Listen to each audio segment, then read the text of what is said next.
ಶ್ರೀಗುರುಭ್ಯೋ ನಮಃ. ಹರಿ ಓಂ.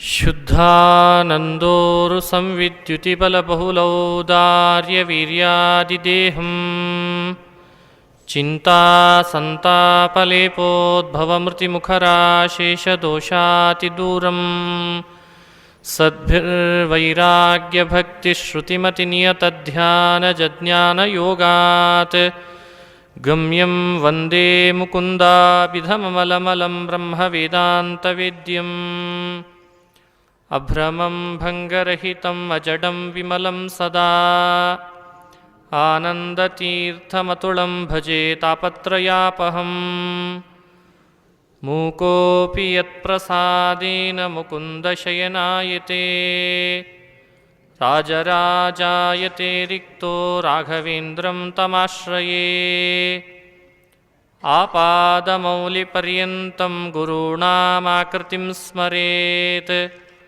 ತೇನ ವಿಘ್ನಾಃ ಪ್ರಣಶ್ಯಂತಿ ಸಿದ್ಧ್ಯಂತಿ ಚ ಮನೋರಥಾಃ. ನಾರಾಯಣಂ ನಮಸ್ಕೃತ್ಯ ನರಂ ಚೈವ ನರೋತ್ತಮಂ ದೇವೀಂ ಸರಸ್ವತೀಂ ವ್ಯಾಸಂ ತತೋ ಜಯಮುದೀರಯೇತ್. ವಂದೇ ವೃಂದಾವನಾಸೀನಂ ಇಂದಿರಾನಂದಮಂದಿರಂ ಉಪೇಂದ್ರಂ ಸಾಂದ್ರಕಾರುಣ್ಯಂ ಪರಾನಂದಂ ಪರಾತ್ಪರಂ. ಹರಿ ಓಂ ಹರಿ ಓಂ ಹರಿ ಓಂ. ನಿನ್ನೆ ತಿಳಿಸಿದಂತೆ ರುಕ್ಮಾಂಗದನ ಚರಿತ್ರೆಯನ್ನು ಮಾಂಧಾತರಾಜನಿಗೆ ವಸಿಷ್ಠ ಋಷಿಗಳು ನಿರೂಪಣೆ ಮಾಡ್ತಾ ಇದ್ದಾರೆ. ಏಕಾದಶಿಯ ಮಹಿಮೆಯನ್ನು ವರ್ಣಿಸುವಾಗ ಈ ಚರಿತ್ರೆಯನ್ನು ನಾವು ನೋಡಬಹುದು ಅಂತದೇ ನಾರದ ಪುರಾಣ. ರುಕ್ಮಾಂಗದನಿಗೆ ಸಂಧ್ಯಾವಳಿ ಅಂತ ಒಬ್ಬಳು ಹೆಂಡತಿ ಇದ್ಲು. ರುಕ್ಮಾಂಗದ ಸಂಧ್ಯಾವಳಿ ಇಬ್ಬರು ದಂಪತಿಗಳಲ್ಲಿ ಹುಟ್ಟಿ ಬಂದವನೇ ಧರ್ಮಾಂಗದ ಅಂತ. ಈ ಒಂದು ಕುಟುಂಬ ಏಕಾದಶಿ ವ್ರತವನ್ನು ಚೆನ್ನಾಗಿ ಆಚರಣೆ ಮಾಡ್ತಾ ಇದ್ದದ್ದು. ರುಕ್ಮಾಂಗದ ರಾಜ ಅಂತೂ ನಿನ್ನೆ ತಿಳಿಸಿದ ಹಾಗೆ ಆನೆ ಮೇಲೆ ನಗಾರಿ ಇಟ್ಟು ನಾಳೆ ದಿವಸ ಏಕಾದಶಿ ವ್ರತ ಬರ್ತಾ ಇದೆ, ಅಪ್ಪಿತಪ್ಪಿ ಯಾರಾದರೂ ನಾಳೆಯ ದಿನ ಭೋಜನ ಮಾಡಿದ್ದಲ್ಲಿ, ಊಟ ಮಾಡಿದ್ದಲ್ಲಿ ಅವರಿಗೆ ಉಗ್ರ ಶಿಕ್ಷೆ ಹಾಕಲಾಗ್ತದೆ ಅಂತ ತಾನೊಬ್ಬ ಏಕಾದಶಿ ಮಾಡ್ತಿದ್ದದ್ದಲ್ಲದೆ ಊರಿಗೆ ಏಕಾದಶಿ ಮಾಡಿಸ್ತಾ ಯಮಲೋಕವನ್ನು ಬರಿದು ಮಾಡಿದಂಥ ಮಹಾನುಭಾವ ರಾಜ ಅಂತ ಅಲ್ಲಿ ತನಕ ಚರಿತ್ರೆ ಹೇಳಿದ್ವಿ. ಇದರ ಪ್ರಭಾವ ಯಮದೇವರು ತಮ್ಮ ಬ್ರಹ್ಮದಂಡವನ್ನು ಬ್ರಹ್ಮದೇವರಿಗೆ ಕೊಟ್ಟು ಅವರು ಪಾಪ ಪುಣ್ಯಗಳನ್ನು ಬರೀಲಿಕ್ಕೆ ಕೊಟ್ಟಂಥ ಪಟ ಅದನ್ನು ಬ್ರಹ್ಮದೇವರಿಗೆ ಒಪ್ಪಿಸಿ ನಾನು ಇನ್ಮೇಲಿಂದ ಯಮಲೋಕದ ಆಧಿಪತ್ಯವನ್ನು ಪರಿತ್ಯಜಿಸ್ತೇನೆ ಅಂತಂದ್ರಂತೆ ಯಮದೇವರು. ವಾಯುದೇವರು ಆ ಯಮದೇವರು ಚಿತ್ರಗುಪ್ತ ಇಬ್ಬರು ಸತ್ಯಲೋಕಕ್ಕೆ ಬಂದದ್ದನ್ನು ನೋಡಿ ಮಾಲೆ ಹಾಕಿ ಅವರನ್ನು ಮೇಲಕ್ಕೆ ಅಂತ ಕೂಡಿಸಿದರು. ಕೂಡಿಸಿ ಆದ ವ್ಯಥೆಯೆಲ್ಲ ಕೇಳಿದ್ರಂತೆ ಸತ್ಯಲೋಕದಲ್ಲಿ ವಾಯುದೇವರು ಬ್ರಹ್ಮದೇವರು. ಯಮದೇವರು ಹೇಳ್ತಾರೆ, ರುಕ್ಮಾಂಗದನ ಪ್ರಭಾವ ಏನು ಹೇಳಲಿ ನಾನು ಅಂತಂದರು ಅವರು. ಅದು ಸಹಜ, ಭಗವಂತನ ಮಹಿಮೆಯನ್ನು ಅಪಾರವಾಗಿ ಕೊಂಡಾಡುತ್ತದೆ. ಜಗತ್ತಿನಲ್ಲಿ ಯಾರೂ ಕೂಡ ಪರಮಾತ್ಮನ ಸರಿಸಾಟಿ ಇಲ್ಲ ಅಂತನ್ಲಿಕ್ಕೂ ಏಕಾದಶಿಯ ಪ್ರಭಾವವನ್ನು ನಾವು ಚಿಂತನೆ ಮಾಡಬಹುದು. ಒಂದು ಕಡೆಯಿಂದ ಹರಿಸರ್ವೋತ್ತಮತ್ವದ ಅನುಸಂಧಾನವೂ ಬಂದಿರಬೇಕು, ಒಂದು ಕಡೆ ಏಕಾದಶಿ ಮಾಡಲಿಕ್ಕೆ ಪ್ರವೃತ್ತಿನೂ ಮನುಷ್ಯರಿಗೆ ಹುಟ್ಟಿರಬೇಕು. ಪಾಪಗಳು ಕಳಿತಾವು ಎಷ್ಟೆಲ್ಲ ಏಕಾದಶಿ ಒಂದು ಮಾಡೋದ್ರಿಂದ ಅನ್ನೋ ಅನುಸಂಧಾನ ನಮಗೆ ಬರಬೇಕು. ಆ ನಿಟ್ಟಿನಲ್ಲಿ ರುಕ್ಮಾಂಗದನ ಚರಿತ್ರೆ ನಾರದ ಪುರಾಣದಲ್ಲಿ ವರ್ಣನೆ ಮಾಡ್ತಾ ಹೋಗ್ತದೆ. ಬಹಳ ಅದ್ಭುತ. ಬ್ರಹ್ಮದೇವರು ಅಂತಾರೆ, ನೀನು ಹೇಳಿದ ಹಾಗೆ ರುಕ್ಮಾಂಗದ ರಾಜ್ಯ ನಡೆಸ್ತಾ ಇದ್ದಾನೆ ಅಂತ ಇದ್ದಿ, ಸಹಜ ಇದೆ ಅಂತಂದರು ಬ್ರಹ್ಮದೇವರು. ಸಹಜ ಇದೆ ಯಾಕೆ ಅಂತ ಹೇಳುವಾಗ ಕೆಲವು ಮಾತುಗಳನ್ನು ಹೇಳಿ ಒಂದು ಶ್ಲೋಕ ಹೇಳ್ತಾರೆ. ಏಕೋಪಿ ಕೃಷ್ಣಸ್ಯ ಸಕೃತ್ ಪ್ರಣಾಮಃ ದಶಾಶ್ವಮೇಧಾವಭೃತೇನ ತುಲ್ಯಃ ದಶಾಶ್ವಮೇಧಿ ಪುನರೇತಿ ಜನ್ಮ ಕೃಷ್ಣ ಪ್ರಣಾಮೀನ ಪುನರ್ಭವಾಯ. ಇದು ಕೃಷ್ಣಾಮೃತ ಮಹಾರ್ಣವದಲ್ಲಿ ಆಚಾರ್ಯರು ಉಲ್ಲೇಖ ಮಾಡಿದ ಒಂದು ಶ್ಲೋಕ. ಎಲ್ಲಿ ಬಂದಿದೆ ಅಂತ ಹುಡುಕ್ತಾ ಇದ್ದರೆ ನಾರದ ಪುರಾಣದ ಉತ್ತರಖಂಡದಲ್ಲಿ ಬಂದಿದೆ. ಇದು ಬ್ರಹ್ಮದೇವರ ಬಾಯಲ್ಲಿ ಬಂದ ಮಾತು. ಏಕೋಪಿ ಕೃಷ್ಣಸ್ಯ ಸಕೃತ್ ಪ್ರಣಾಮಃ ದಶಾಶ್ವಮೇಧಾವಭೃತೇನ ತುಲ್ಯಃ. ಏಕೋಪಿ ಕೃಷ್ಣಸ್ಯ ಸಕೃತ್ ಪ್ರಣಾಮಃ ಕೃತಃ ಪ್ರಣಾಮಃ. ಏಕೋಪಿ ಕೃಷ್ಣಸ್ಯ ಪ್ರಣಾಮಃ ಕೃತಃ. ಒಂದು ನಮಸ್ಕಾರ ಪರಮಾತ್ಮನಿಗೆ ಭಕ್ತಿ ಪುರಸ್ಸರವಾಗಿ ಮಾಡಿದ್ದು ಅಂತಾದರೆ ಅದಕ್ಕೆ ಲಾಭ ಎಷ್ಟಿದೆ ಗೊತ್ತೇನು ಯಮ ನಿನಗೆ? ಬ್ರಹ್ಮದೇವರಂತಾರೆ 10 ಅಶ್ವಮೇಧ ಯಾಗ ಮಾಡಿದರೆ ಏನು ಪುಣ್ಯ ಬರಬೇಕೋ, ಒಂದೇ ಒಂದು ಕೃಷ್ಣನಿಗೆ ಭಕ್ತಿಯಿಂದ ನಮಸ್ಕಾರ ಮಾಡಿದರೆ ಆ ಪುಣ್ಯ ಇದೆ ಅಂತದೆ ಪುರಾಣ. ಏಕೋಪಿ ಕೃಷ್ಣಸ್ಯ ಸಕೃತ್ ಪ್ರಣಾಮಃ. ಒಂದು ಕಡೆ ಸಕೃತ್ ಪ್ರಣಾಮಃ ಅಂತಂತಾರೆ, ಒಂದು ಕಡೆ ಏಕೋಪಿ ಕೃಷ್ಣಸ್ಯ ಕೃತಃ ಪ್ರಣಾಮಃ. ಅದು ದಶಾಶ್ವಮೇಧಾವಭೃತೇನ ತುಲ್ಯಃ. ನೋಡಿ, 10 ಅಶ್ವಮೇಧ ಅವಭೃತ ಸ್ನಾನ ಮಾಡಿಸಿಕೊಂಡು ಬರುವ ಪುಣ್ಯ ಇಷ್ಟು ಒಂದೇ ಪರಮಾತ್ಮನಿಗೆ ನಾವು ಮಾಡುವ ನಮಸ್ಕಾರದಿಂದ ಬರ್ತದೆ. ಆಶ್ಚರ್ಯ. ದಶಾಶ್ವಮೇಧಿ ಪುನರೇತಿ ಜನ್ಮ. 10 ಅಶ್ವಮೇಧ ಯಾಗ ಮಾಡಿದರೂ ಸಂಸಾರದಲ್ಲಿ ಮರಳಿ ಹುಟ್ಟಿ ಬರ್ತಾನಂತೆ. ಆದರೆ ಕೃಷ್ಣ ಪ್ರಣಾಮೀನ ಪುನರ್ಭವಾಯ. ಕೃಷ್ಣನಿಗೆ ನಮಸ್ಕರಿಸಿದವ ಸಂಸಾರದಲ್ಲೇ ಹುಟ್ಟೋದಿಲ್ಲ, ಅವ ಸಾಧ್ಯ ಇಲ್ಲ ಹುಟ್ಟಲಿಕ್ಕೆ, ದೇವರಿಗೆ ನಮಸ್ಕಾರ ಮಾಡಿದವ ಅಂತ ಪ್ರಾಸಂಗಿಕವಾಗಿ ಈ ಮಾತನ್ನು ಹೇಳಿ ಯಮದೇವರಿಗೆ ಬ್ರಹ್ಮದೇವರು ಕೆಲವು ವಿಷಯಗಳನ್ನು ಹೇಳ್ತಾ ಬರ್ತಾರೆ. ಸಂಸಾರದಿಂದ ದೂರ ಮಾಡುವಂತೆ ಪರಮಾತ್ಮನಿಗೆ ನಮಸ್ಕಾರಕ್ಕಷ್ಟು ಶಕ್ತಿ ಇದೆ. ಸಂಸಾರದಿಂದ ದೂರ ಮಾಡೋ ಶಕ್ತಿ, ಪಾಪ ಕಳೆಯೋ ಶಕ್ತಿ, ಅವನ ನಾಮಕ್ಕೆ ಎಷ್ಟು ಪಾಪ ಕಳೆಯೋ ಶಕ್ತಿ ಇದೆ, ಅವನ ಮನಸ್ಸಿನಲ್ಲಿ ಸ್ಮರಣೆ ಮಾಡಿದರೆ ಎಷ್ಟು ಶಕ್ತಿ ಇದೆ. ಇದೆಲ್ಲ ಭಗವಂತನ ಅಪಾರವಾದ ಮಹಿಮೆ. ಇದನ್ನು ನೋಡಿ ಆದರೂ ಅರ್ಥ ಮಾಡಿಕೊಳ್ಬೇಕು ಜಗತ್ತು ಅಂತಂತಾರೆ. ಈ ಪುರಾಣದ ಪ್ರಸಂಗ ನೋಡಿ ಆದರೂ ನಾವು ಅರ್ಥೈಸ್ಕೊಳ್ಬೇಕು. ದೇವರಿಗೆ ಎಷ್ಟು ನಮಸ್ಕಾರ ಹಾಕಿವೆ ನೋಡ್ರಿ, ನೋಡೋಣ. ಹಾಸ್ಯ ಮಾಡಿ ಹೇಳ್ತಿರ್ತೀನಿ, ನಮ್ಮ ಜೀವನದೊಳಗೆ ನಮ್ಮ ಆಫೀಸ್ನಲ್ಲಿ ಕೆಲಸ ಮಾಡೋ ಸರಿಗೆ ಹಾಕಿರ್ತೀವಲ್ಲ, ಅಷ್ಟು ದೇವರಿಗೆ ಹಾಕಿರೋದಿಲ್ಲ. ದೇವರಿಗೆ ಒಂದು ನಮಸ್ಕಾರ, ಪರಮಾತ್ಮನಿಗೆ ಭಕ್ತಿಪೂರ್ವಕ ಸಾಷ್ಟಾಂಗ ನಮಸ್ಕಾರ 10 ಅಶ್ವಮೇಧ ಯಾಗ ಪುಣ್ಯದಷ್ಟು ಪುಣ್ಯ ಕೊಡ್ತದೆ ಅಂತಂದರೆ ಏನು ಲಾಭ ಇದೆ ಅಂತನ್ನೋದನ್ನು ಅರ್ಥೈಸಿಕೊಳ್ಬೇಕು. ಇದನ್ನು ಹೇಳಿ, ನೋಡು, ನೀನು ನನ್ನ ಹತ್ರ ಬಂದು ಹೇಳ್ಕೊಳ್ತಾ ಇದ್ದಿ, ರುಕ್ಮಾಂಗದ ಅನುಗ್ರಹಕ್ಕೆ ಪಾತ್ರನಾಗಿ ಹರಿದಿನ ಮಾಡ್ತಾ ಊರಿನವರಿಗೆಲ್ಲ ಮಾಡಿಸಿ ವಿಷ್ಣು ಲೋಕಕ್ಕೆ ಎಲ್ಲರನ್ನ ಅಟುತ್ತಿದ್ದಾನೆ, ನನ್ನ ಲೋಕ ಬರಿದಾಗಿದೆ ಅಂತ ನನ್ನ ಹತ್ರ ತೋಡ್ಕೊಳ್ಳಿಕ್ಕೆ ಬಂದಿದ್ದಿ. ನಾನೇನು ಮಾಡಲಾರೆ ಅಂದರು ಬ್ರಹ್ಮದೇವರು. ಇಷ್ಟು ಹೇಳಲಿಕ್ಕೆ ಇಷ್ಟು ಹೇಳಬೇಕೆ? ನಾನೇನು ಮಾಡಲಾರೆ ಅಂತಂದರು. ಇದಕ್ಕೆ ನಾನೇನೂ ಮಾಡುವ ಪರಿಸ್ಥಿತಿಯಲ್ಲಿ ಇಲ್ಲ. ಏನು ಮಾಡಲಿ ಹೇಳು, ಏನು ಮಾಡಲಿಕ್ಕೆ ಸಾಧ್ಯ ನನ್ನಿಂದ? ಅವನು ಮಾಡ್ತಿರೋದು ತಪ್ಪಲ್ಲ.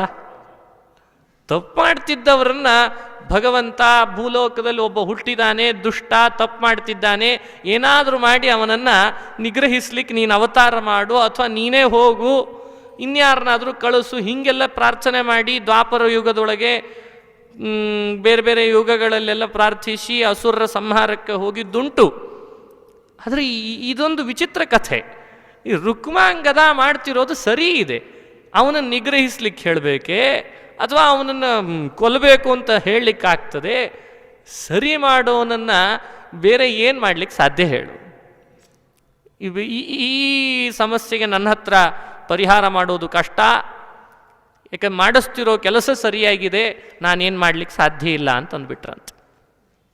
ಆಗ ಯಮದೇವರಂತಾರೆ, ರುಕ್ಮಾಂಗದನನ್ನು ಏನು ಮಾಡಲಿಕ್ಕೆ ಸಾಧ್ಯ ಇಲ್ಲ ಅಂದರೆ ನನಗೆ ಬ್ರಹ್ಮದಂಡ ಕೊಟ್ಟರೆ ಯಾಕೆ ಅಂತ ಕೇಳಿದ್ನಂತೆ.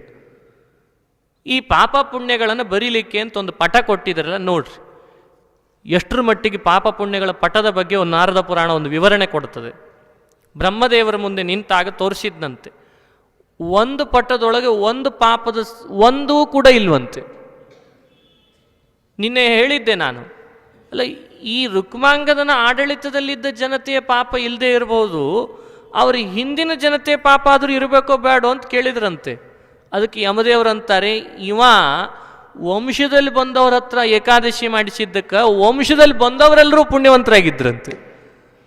ಅದಕ್ಕೆ ಪಾಪ ಪುಣ್ಯ ಬರ್ಕೊಳ್ಳೋ ಪಟ್ಟದೊಳಗೆ ವಂಶದಲ್ಲಿ ಬಂದವ್ರ ಪಾಪವು ಅಳಕೆ ಹೋಗಿದೆ, ಏನಿಲ್ಲೇ ಇಲ್ಲ ಬರಿದಾಗಿದೆ ಪಟ ಅಂತ ತೋರಿಸಿಬಿಟ್ರಂತೆ.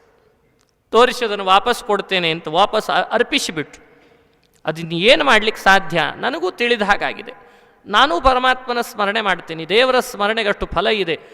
ಬ್ರಹ್ಮದೇವರು ಒಂದು ಮಾತು ಹೇಳಿದರು, ಯಮದೇವರು ಒಂದು ಮಾತು ಹೇಳ್ತಾರೆ, ನಾರದ ಪುರಾಣದಲ್ಲಿ ಬರ್ತದೆ ನೋಡಿ. ಎಷ್ಟು ಅಪೂರ್ವ ಇವರ ಸಂಭಾಷಣೆ. ಹರಿರಿತಿ ಸಹಸಾ ಯೇ ಸಂಗೃಣಂತಿಚ್ಛಲೇನ ಜನನಿ ಜಠರ ಮಾರ್ಗಾತ್ತೇ ವಿಮುಕ್ತಾ ಹಿ ಮರ್ತ್ಯಾಃ ಮಮ ಪಟಲಿಪಿಂ ತೇ ನೋ ವಿಶಂತಿ ಪ್ರವೀಣಾಃ ದಿವಿ ಚರವರ ಸಂಘೈಃ ತೇ ನಮಸ್ಯಾ ಭವಂತಿ.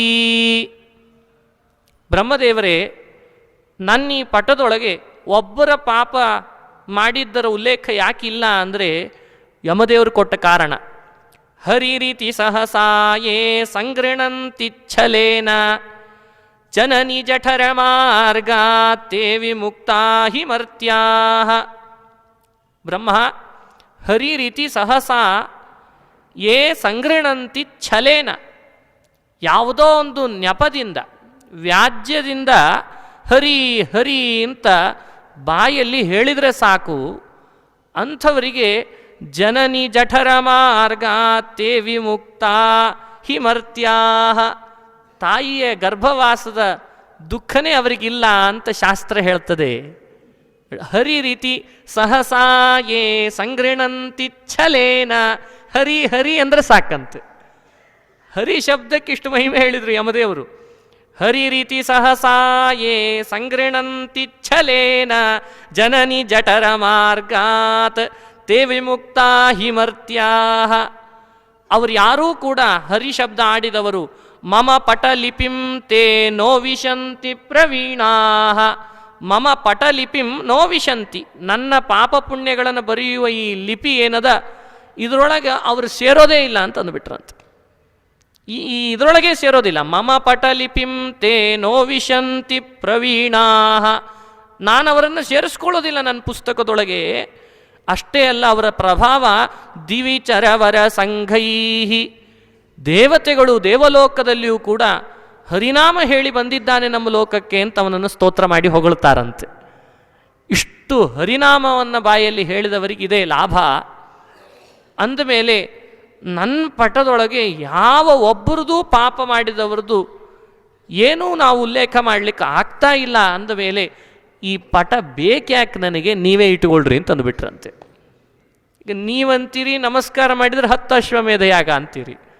ಯಮ ಅಂತಾನೆ ಹರಿ ಶಬ್ದ ಹೇಳಿದರೆ ಅವರ ಪಾಪದ ಲಿಪಿಯಲ್ಲೇ ನಾವು ಸೇರೋದಿಲ್ಲ ಅಂತ ಯಮ ಅಂತಾನೆ. ಅವರಿಬ್ಬರ ಸಂವಾದದಲ್ಲಿ ಬಂದ ಮಾತು ನಮಗೂ ಉಲ್ಲೇಖ, ನಮಗೆ ಸಂದೇಶ ನೀಡ್ತದೆ. ನಮಗೇನು ಸಂದೇಶ ನೀಡ್ತದೆ? ಕೃಷ್ಣನ ನಮಸ್ಕಾರ 10 ಅಶ್ವಮೇಧದ ಫಲ ಕೊಟ್ಟು ಮರಳಿ ಸಂಸಾರದಲ್ಲಿ ಹುಟ್ಟಿಲ್ಲದೆ ಇದ್ದಂಗೆ ಅದು ಮಾಡ್ತದೆ. ಹರಿನಾಮ ಸ್ಮರಣೆ ತಾಯಿ ಗರ್ಭವಾಸದ ದುಃಖದಿಂದ ಪಾರು ಮಾಡ್ತದೆ. ದೇವತೆಗಳು ನಮ್ಮನ್ನು ಸ್ತೋತ್ರ ಮಾಡುವ ಹಾಗೆ ಮಾಡ್ತದೆ ಹರಿನಾಮ. ಅದೇ ಹರಿನಾಮ ಯಮದೇವರ ಪಾಪ ಪಟದೊಳಗೆ ನಮ್ಮನ್ನು ಉಲ್ಲೇಖಗೊಳಿಸದಂತೆ ಮಾಡ್ತದೆ. ಇಷ್ಟೆಲ್ಲ ಲಾಭ ದೇವರ ನಾಮಸ್ಮರಣೆಗಿದೆ.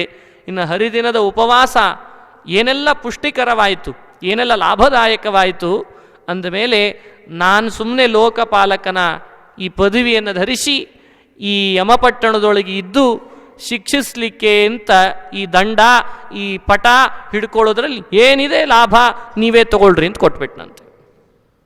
ನೀವೇ ತಗೊಳ್ರಿ ಅಂತಂದು ಆಗ ಬ್ರಹ್ಮದೇವರು ದೇವರ ಇಚ್ಛಾನುಸಾರ ಒಂದು ಉಪಾಯ ಮಾಡ್ತೇನೆ ಯಮ ನಿನ್ನ ಈ ಸಮಸ್ಯೆಗೆ ಅಂತಂದ್ರಂತೆ. ತತ್ಕಾಲದಲ್ಲಿ ಒಬ್ಬಳು ಮೋಹಿನಿಯನ್ನು ಸೃಷ್ಟಿ ಮಾಡಿದರು.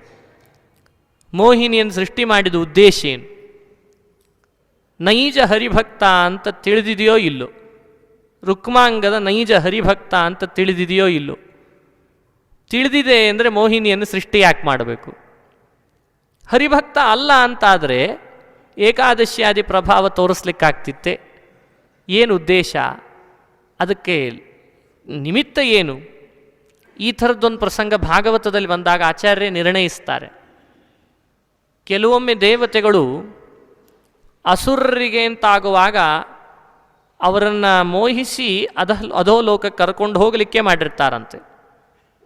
ಆದರೆ ನೈಜ ಹರಿಭಕ್ತರನ್ನು ಮೋಹಿಸಲಿಕ್ಕೆ ಅಂತ ಇಂಥ ವ್ಯಾಪಾರ ಮಾಡಿದರೆ ಅವರಿಗೆ ಕೀರ್ತಿ ಜಾಸ್ತಿ ಬರಲಿ ಅಂತ ಮಾಡ್ತಾರಂತೆ. ಉದ್ದೇಶ ಅಂಬರೀಷನ ವೃತ್ತಾಂತವನ್ನು ಹೇಳುವಾಗ ಸ್ಪಷ್ಟವಾಗಿ ಹೇಳ್ತಾರೆ. ಅಂಬರೀಷನನ್ನು ಸುಡೋಣ ಅಂತ ದೂರ್ವಾಸರು ಒಬ್ಬಳು ಕೃತ್ಯೆಯನ್ನು ಸೃಷ್ಟಿ ಮಾಡಿದ್ರಂತೆ. ಕೃತ್ಯೆ ಅಂಬರೀಷನನ್ನು ತಿನ್ನಲಿಕ್ಕೆ ಅಂತ ಆಟೋಪ ತೋರಿಸಿಕೊಂಡು ಬಂದ್ಲು. ಅಂಬರೀಷ ದಿನಾ ಪೂಜೆ ಮಾಡ್ತಾ ಇದ್ದಂಥ ಸುದರ್ಶನ ಚಕ್ರ ಕೃತ್ಯೆಯನ್ನು ಸಂಹಾರ ಮಾಡಿ ದೂರ್ವಾಸರನ್ನು ಹಿಮ್ಮೆಟ್ಟಿಸಿಕೊಂಡು ಹೋಯ್ತಂತೆ. ದೂರ್ವಾಸರು ಬ್ರಹ್ಮಲೋಕಕ್ಕೆ ಹೋದರು, ರುದ್ರಲೋಕಕ್ಕೆ ಬಂದರು. ಇಬ್ಬರೂ ಏನೂ ಮಾಡಲಾರಿವಿ ನಾವು ಅಂತಂದರು. ಆಗ ಉತ್ತರ ಕೊಡ್ತಾರೆ, ಅಂಬರೀಷ ತಾನ್ ಭಕ್ತಿಯಿಂದ ಪೂಜಿಸಿ ಸುದರ್ಶನ ಚಕ್ರವನ್ನು ದೂರ್ವಾಸರ ಮೇಲೆ ಬಿಡಬೇಕು ಅಂತ ಬಿಟ್ಟಿಲ್ಲ, ತಾನಾಗೇ ಸುದರ್ಶನ ಬಂದಿತ್ತಂತೆ.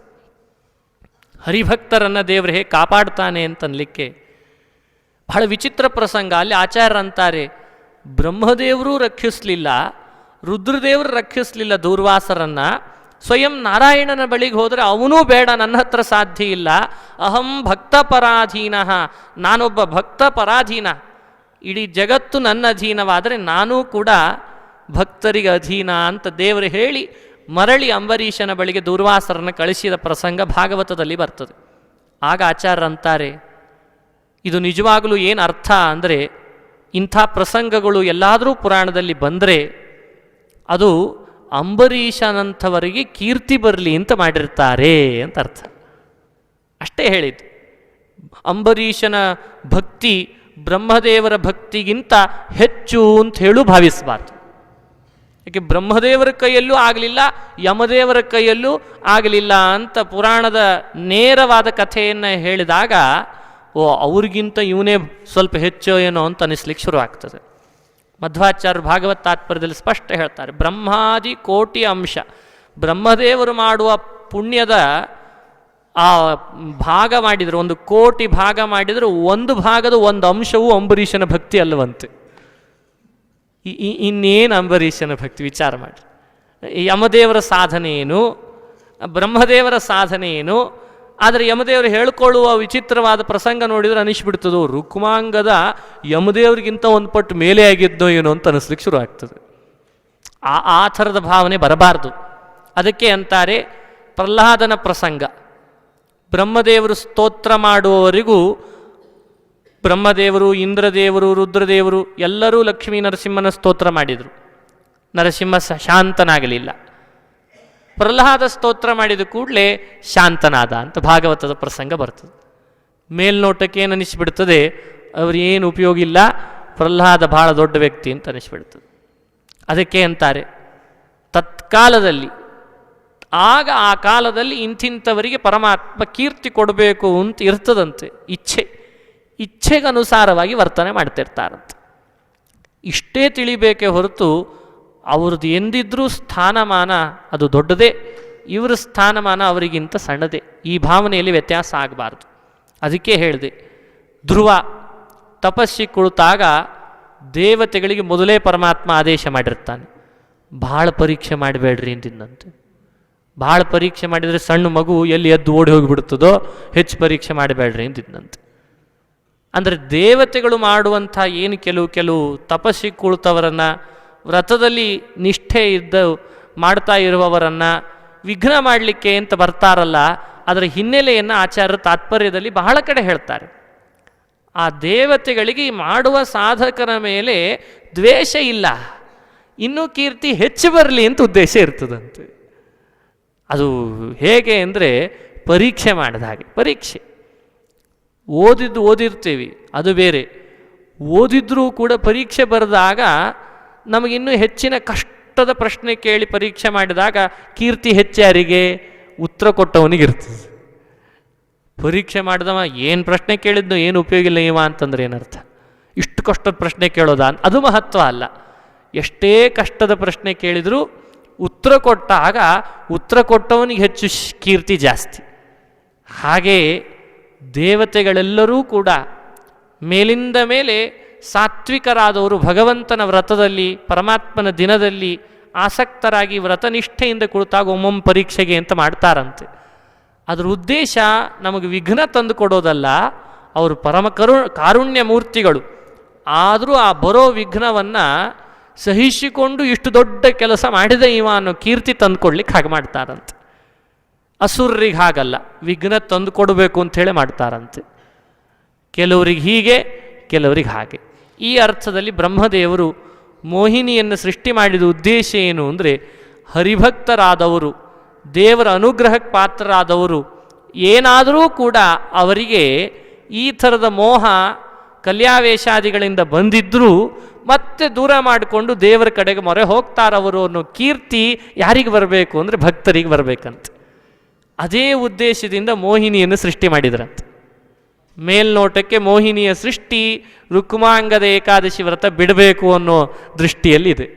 ಒಳನೋಟದ ಆಂತರ್ಯ ಅವನಿಗೆ ಕೀರ್ತಿ ಬರಲಿ ಅಂತಿದೆ. ನೋಡಿ ಎಷ್ಟು ವಿಚಿತ್ರ.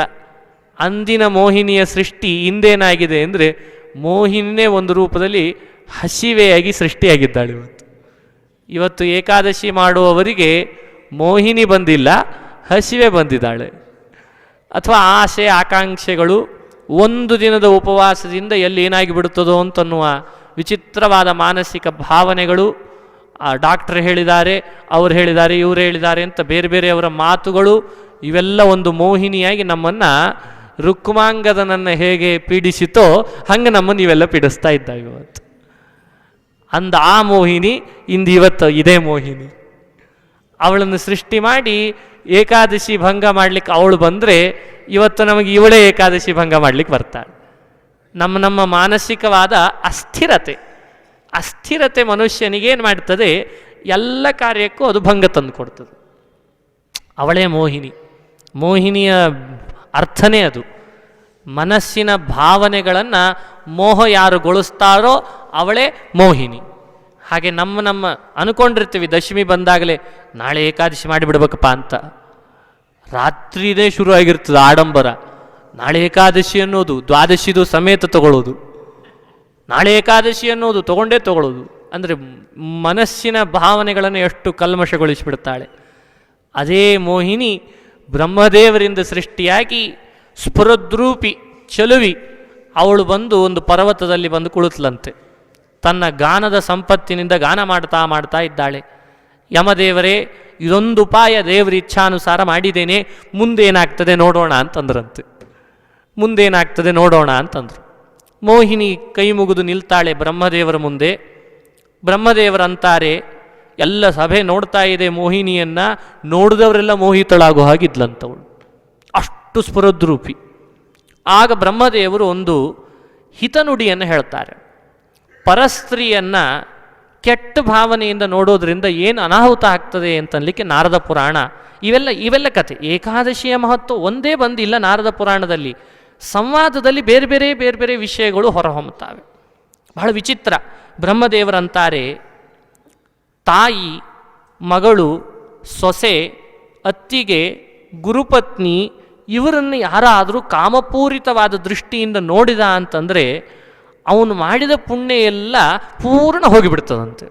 ಒಂದು ಸಲಿ ಇಷ್ಟು ಜನರು ಲೆಕ್ಕ ಕೊಟ್ಟರು ಬ್ರಹ್ಮದೇವರು. ಪುರುಷರಾದವರು ಎಚ್ಚರಿಕೆ ಇರಲಿ ಅಂತಂತಾರೆ. ಯಾರ್ಯಾರು ಅಂತ ತಾವೇ ಹೇಳಿಬಿಟ್ರು. ತಾಯಿ, ಮಗಳು, ಸೊಸೆ, ಅತ್ತಿಗೆ, ಗುರುಪತ್ನಿ ಕಾಮಪೂರಿತ ದೃಷ್ಟಿಯಿಂದ ನೋಡಿದ್ದಾದಲ್ಲಿ ಪುಣ್ಯ ನಾಶ ಆಗ್ತದಂತೆ. ಅಷ್ಟೇ ಅಲ್ಲ, ಅಂಥವರನ್ನು ಮಾನಸಿಕವಾಗಿ ಬಯಸಿದ್ದು ಅಂತಾದರೆ ಸುಮಾರು 10,000 ಜನ್ಮ ಅವರಿಗೆ ಪುಣ್ಯನೇ ಇಲ್ಲದೇ ಇದ್ದಂಥ ದೊಡ್ಡ ನರಕದಲ್ಲಿ ಬಿದ್ದು ದುಃಖ ಅನುಭವಿಸಿ ಮತ್ತೆ ಮೇಲಿಂದ ಮೇಲೆ ಜನ್ಮ ಆಗ್ತದಂತೆ. ಇದು ಕಾಮಾಂಧರಾಗಿ ವರ್ತಿಸುವವರಿಗೆ ಪ್ರಾಸಂಗಿಕವಾಗಿ ಬ್ರಹ್ಮದೇವರು ಹೇಳುವಂಥ ಮಾತು. ಇನ್ನು ಸೊಸೆ ಮಾವನ ಎದುರುಗಡೆಯಲ್ಲಿ ಏನಾದರೂ ಬಂದು ಸೊಸೆ ಅಂತಾದವಳು ತನ್ನ ಅಂಗಲಾವಣ್ಯವನ್ನು ಪ್ರದರ್ಶನ ಮಾಡಿದ್ಲು ಅಂತಾದರೆ ಅವಳಿಗೇನಾಗ್ತದೆ ಅಂದರೆ ಕ್ರಿಮಿಭಕ್ಷ ಅನ್ನೋ ನರಕದೊಳಗೆ ಬಿದ್ದು ಅವಳು ದುಃಖ ಅನುಭವಿಸ್ತಾಳಂತೆ. ಆದ್ದರಿಂದ ಸೊಸೆ ಅಂತ ಅನಿಸಿಕೊಳ್ಳೋಳು ಹೆಚ್ಚು ಜಾಗೃತವಾಗಿರಬೇಕು ಅಂತನ್ನೋದನ್ನು ಪುರಾಣ ನಮಗೆ ತಿಳಿಸಿಕೊಡ್ತದೆ.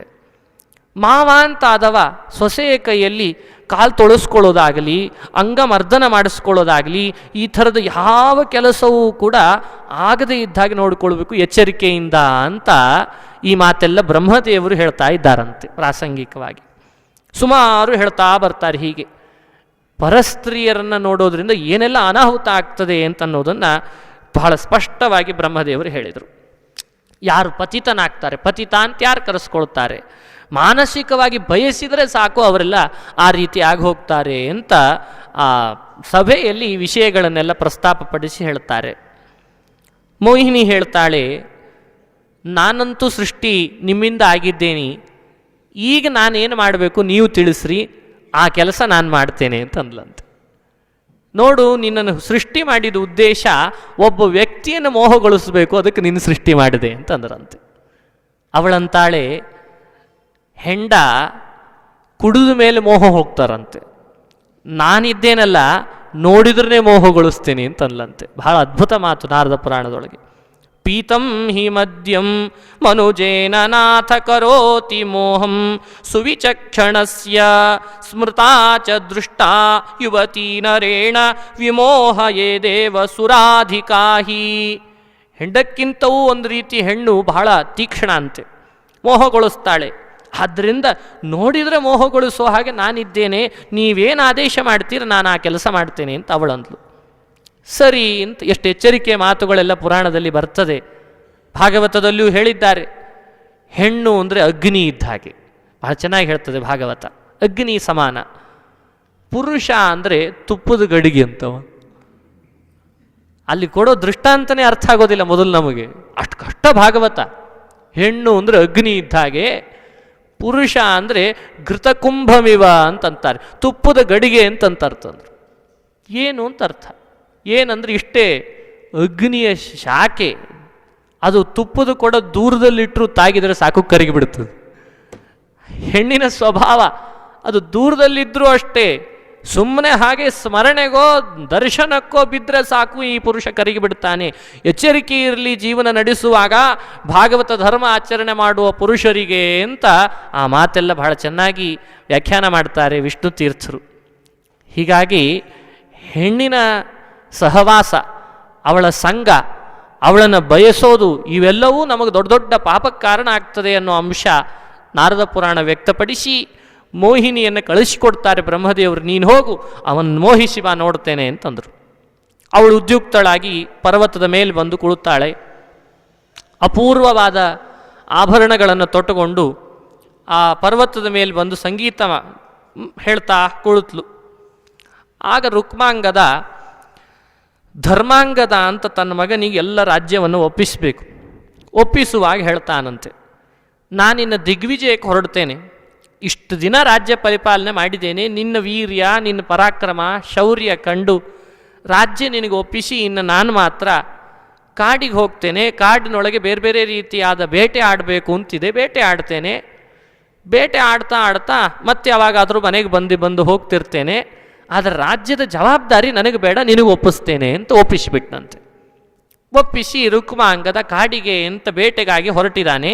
ಹೊರಟಾಗ ಸರಿಯಾಗಿ ಸಂಧ್ಯಾವಳಿ ತಡದ್ಲಂತೆ ಹೆಂಡತಿ. ಅದು ಒಂದು ಪ್ರಸಂಗ. ಬೇಟೆ ಆಡ್ಲಿಕ್ಕೆ ಹೋಗ್ತಿದ್ದೀರಲ್ಲ, ಹಿಂಸೆ ಮನುಷ್ಯ ಮಾಡಬಾರ್ದು ಅಂತ ಶಾಸ್ತ್ರ ಹೇಳ್ತದೆ. ಬೇಟೆ ಒಂದು ದೊಡ್ಡ ಹಿಂಸೆ, ನೀವು ಯಾಕೆ ಮಾಡ್ತೀರಿ ಅಂತಂದ್ಲಂತೆ. ಒಂದೊಂದು ಹಿಂಸೆಯೂ ಕೂಡ ಮನುಷ್ಯನನ್ನು ಪಾಪದ ಕೊಡದಲ್ಲಿ ಮುಳುಗಿಸಿ ಬಿಡುತ್ತದೆ. ಬೇಡ, ಹಿಂಸಾತ್ಮಕ ಪ್ರವೃತ್ತಿ ಮಾಡಬಾರದು ಅಂತಿದೆ ಅಂತ ಸಂಧ್ಯಾವಳಿ ತಡದ್ಲಂತೆ. ಆವಾಗ ರಾಜ ರುಕ್ಮಾಂಗದ ಸಂಧ್ಯಾವಳಿಗೆ ಹೇಳಿದ, ಕ್ಷತ್ರಿಯರಾದ ರಾಜರಿಗೆ ಬೇಟೆ ಅಂತನ್ನೋದು ಹಿಂಸೆ ಅಲ್ಲ, ಧರ್ಮವಾಗ್ತದೆ. ಆದರೆ ಮೂಕ ಪ್ರಾಣಿಗಳ ಕೊಲ್ಲೋದು ಅಂತ ನೀನು ಭಾವಿಸಬೇಡ, ಕ್ರೂರ ಪ್ರಾಣಿಗಳನ್ನು ಕೊಲ್ಲೋ ಉದ್ದೇಶ ಅಷ್ಟೇ ಬೇಟೆಯ ಉದ್ದೇಶ ಅಂತಂದಂತೆ. ಏತು ಕ್ರೂರಾ ಪ್ರಾಣಿನಃ, ಯಾವ ಕ್ರೂರ ಪ್ರಾಣಿಗಳು ಅಂತಿದ್ದಾವೋ ಅವುಗಳನ್ನು ಮಾತ್ರ ನಾನು ಹಿಂಸಿಸ್ತೇನೆ, ಕೊಲ್ತೇನೆ, ಹೊರತು ಎಲ್ಲ ಪ್ರಾಣಿಗಳನ್ನು ಹೊಡಿತೇನೆ ಅಂತ ಭಾವಿಸಬೇಡ. ಅಂಥ ಕೆಲಸ ಮಾಡಿದರೆ ಪಾಪ ಬಂದೀತು ಅಂತ ಯಾವುದು ಹಿಂಸೆ ಧರ್ಮ ಅಧರ್ಮ ಅನ್ನೋ ವಿವೇಕವನ್ನು ರುಕ್ಮಾಂಗದ ರಾಜ ಸಂಧ್ಯಾವಳಿಗೆ ತಿಳಿಸಿ ತಾನು ಕುದುರೆ ಏರಿ ಸೈನ್ಯವನ್ನು ಕರ್ಕೊಂಡು ತಾನು ಅದ್ಭುತವಾದ ದಿಗ್ವಿಜಯಕ್ಕೆ ಅಂದರೆ ಅರ್ಥಾತ್ ಬೇಟೆಗೆ ಅಂತ ಕಾಡಿಗೆ ತೆರಳುತ್ತಾನೆ. ಬೇಟೆಗೆ ತೆರಳಿದಾಗ ಅಲ್ಲೊಂದು ಪ್ರಸಂಗ ನಡೀತು. ಸುಮಾರು 108 ಯೋಜನದಷ್ಟು ದೂರ ಪ್ರಯಾಣ ಮಾಡಿದಾಗ ಅವನಿಗೆ ಸ್ವಲ್ಪ ವಿಶ್ರಾಂತಿ ಬೇಕಾಯಿತು. ವಿಶ್ರಾಂತಿ ಬೇಕಾದಾಗ ನೋಡ್ತಾನೆ ಸುತ್ತಮುತ್ತಲು ಅಲ್ಲಿ ಋಷಿಗಳ ಆಶ್ರಮ ಇತ್ತಂತೆ. ವಾಮದೇವ ಅಂತ ಋಷಿಗಳ ಆಶ್ರಮ. ಅಲ್ಲಿಗೆ ತೆರಳಿ ವಾಮದೇವರ ಸತ್ಕಾರ ಸ್ವೀಕಾರ ಮಾಡಿ ಅವನಿಗೂ ಸಂಭಾಷಣೆ ನಡೀತಂತೆ. ಸಂಭಾಷಣೆಯಲ್ಲಿ ಒಂದು ಪ್ರಸಂಗ ಬರ್ತದೆ. ರುಕ್ಮಾಂಗದ ಕೇಳ್ತಾನೆ, ನನ್ನ ಹೆಂಡತಿ ನನಗೆ ಎಷ್ಟು ಅನುಕೂಲಲಾಗಿದ್ದಾಳೆ, ಆ ಹೆಂಡತಿಯ ಅನುಕೂಲ್ಯತೆ ಇಷ್ಟು ದಿವಸ ಆದರೂ ಅವಳ ಜೊತೆಗೆ ನಾನಿದ್ದರೂ ಅವಳ ಸೌಂದರ್ಯ ಹೋಗಿಲ್ಲ, ಅತ್ಯಂತ ಭಾಗ್ಯಶಾಲಿಯಾಗಿ ಅವಳಿದ್ದಾಳೆ. ಒಂದು ದಿವಸ ನನ್ನನ್ನು ಕಣ್ಣು ಎತ್ತಿ ಎದುರು ಮಾತನಾಡಿದ್ದು ಅಂತಿಲ್ಲ, ಅವಳು ಒರಟು ಮಾತಿಲ್ಲ, ಎಷ್ಟು ನಡೆನುಡಿಗಳಲ್ಲಿ ಅವಳ ಅಪೂರ್ವವಾದ ಮೃದುತನ ಇದೆ. ನನಗೆ ಯಾವ ರೀತಿಯಾದ ರೋಗಗಳು ಬಂದಿಲ್ಲ ಇದುವರೆಗೂ ಕೂಡ. ನಾನು ಒಂದು ದಿವಸ ರೋಗಗ್ರಸ್ತನಾಗಿ ಬಿದ್ದು ಅವಳ ಕೈಯಲ್ಲಿ ಯಾಕೀಗಾಯಿತು ಅಂತ ಮರುಕಪಟ್ಟದ್ದನ್ನು ನೋಡಿಲ್ಲ.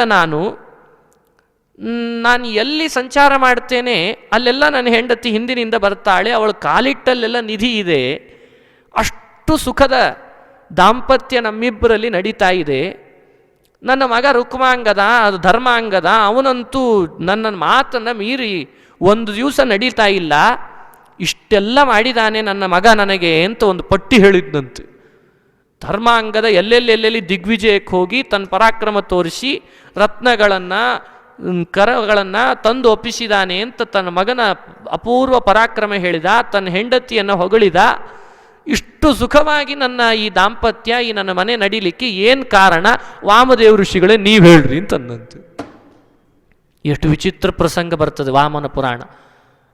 ವಾಮದೇವ ಋಷಿಗಳು ಸಿಕ್ಕಿದ್ದಾರೆ ಅಂತ ನಮಗೆ ಯಾರಾದರೂ ಸಿಕ್ಕಿದ್ರೆ ಮತ್ತು ಅಲ್ಲೊಂದು ಚೂರಲ್ಲಿ ಹಾಕಿದ್ವಿ ಯಾಕೋ ಬರವಲ್ತಲ್ಲ ಅಂತ ನಾವು ಹೇಳೋರು.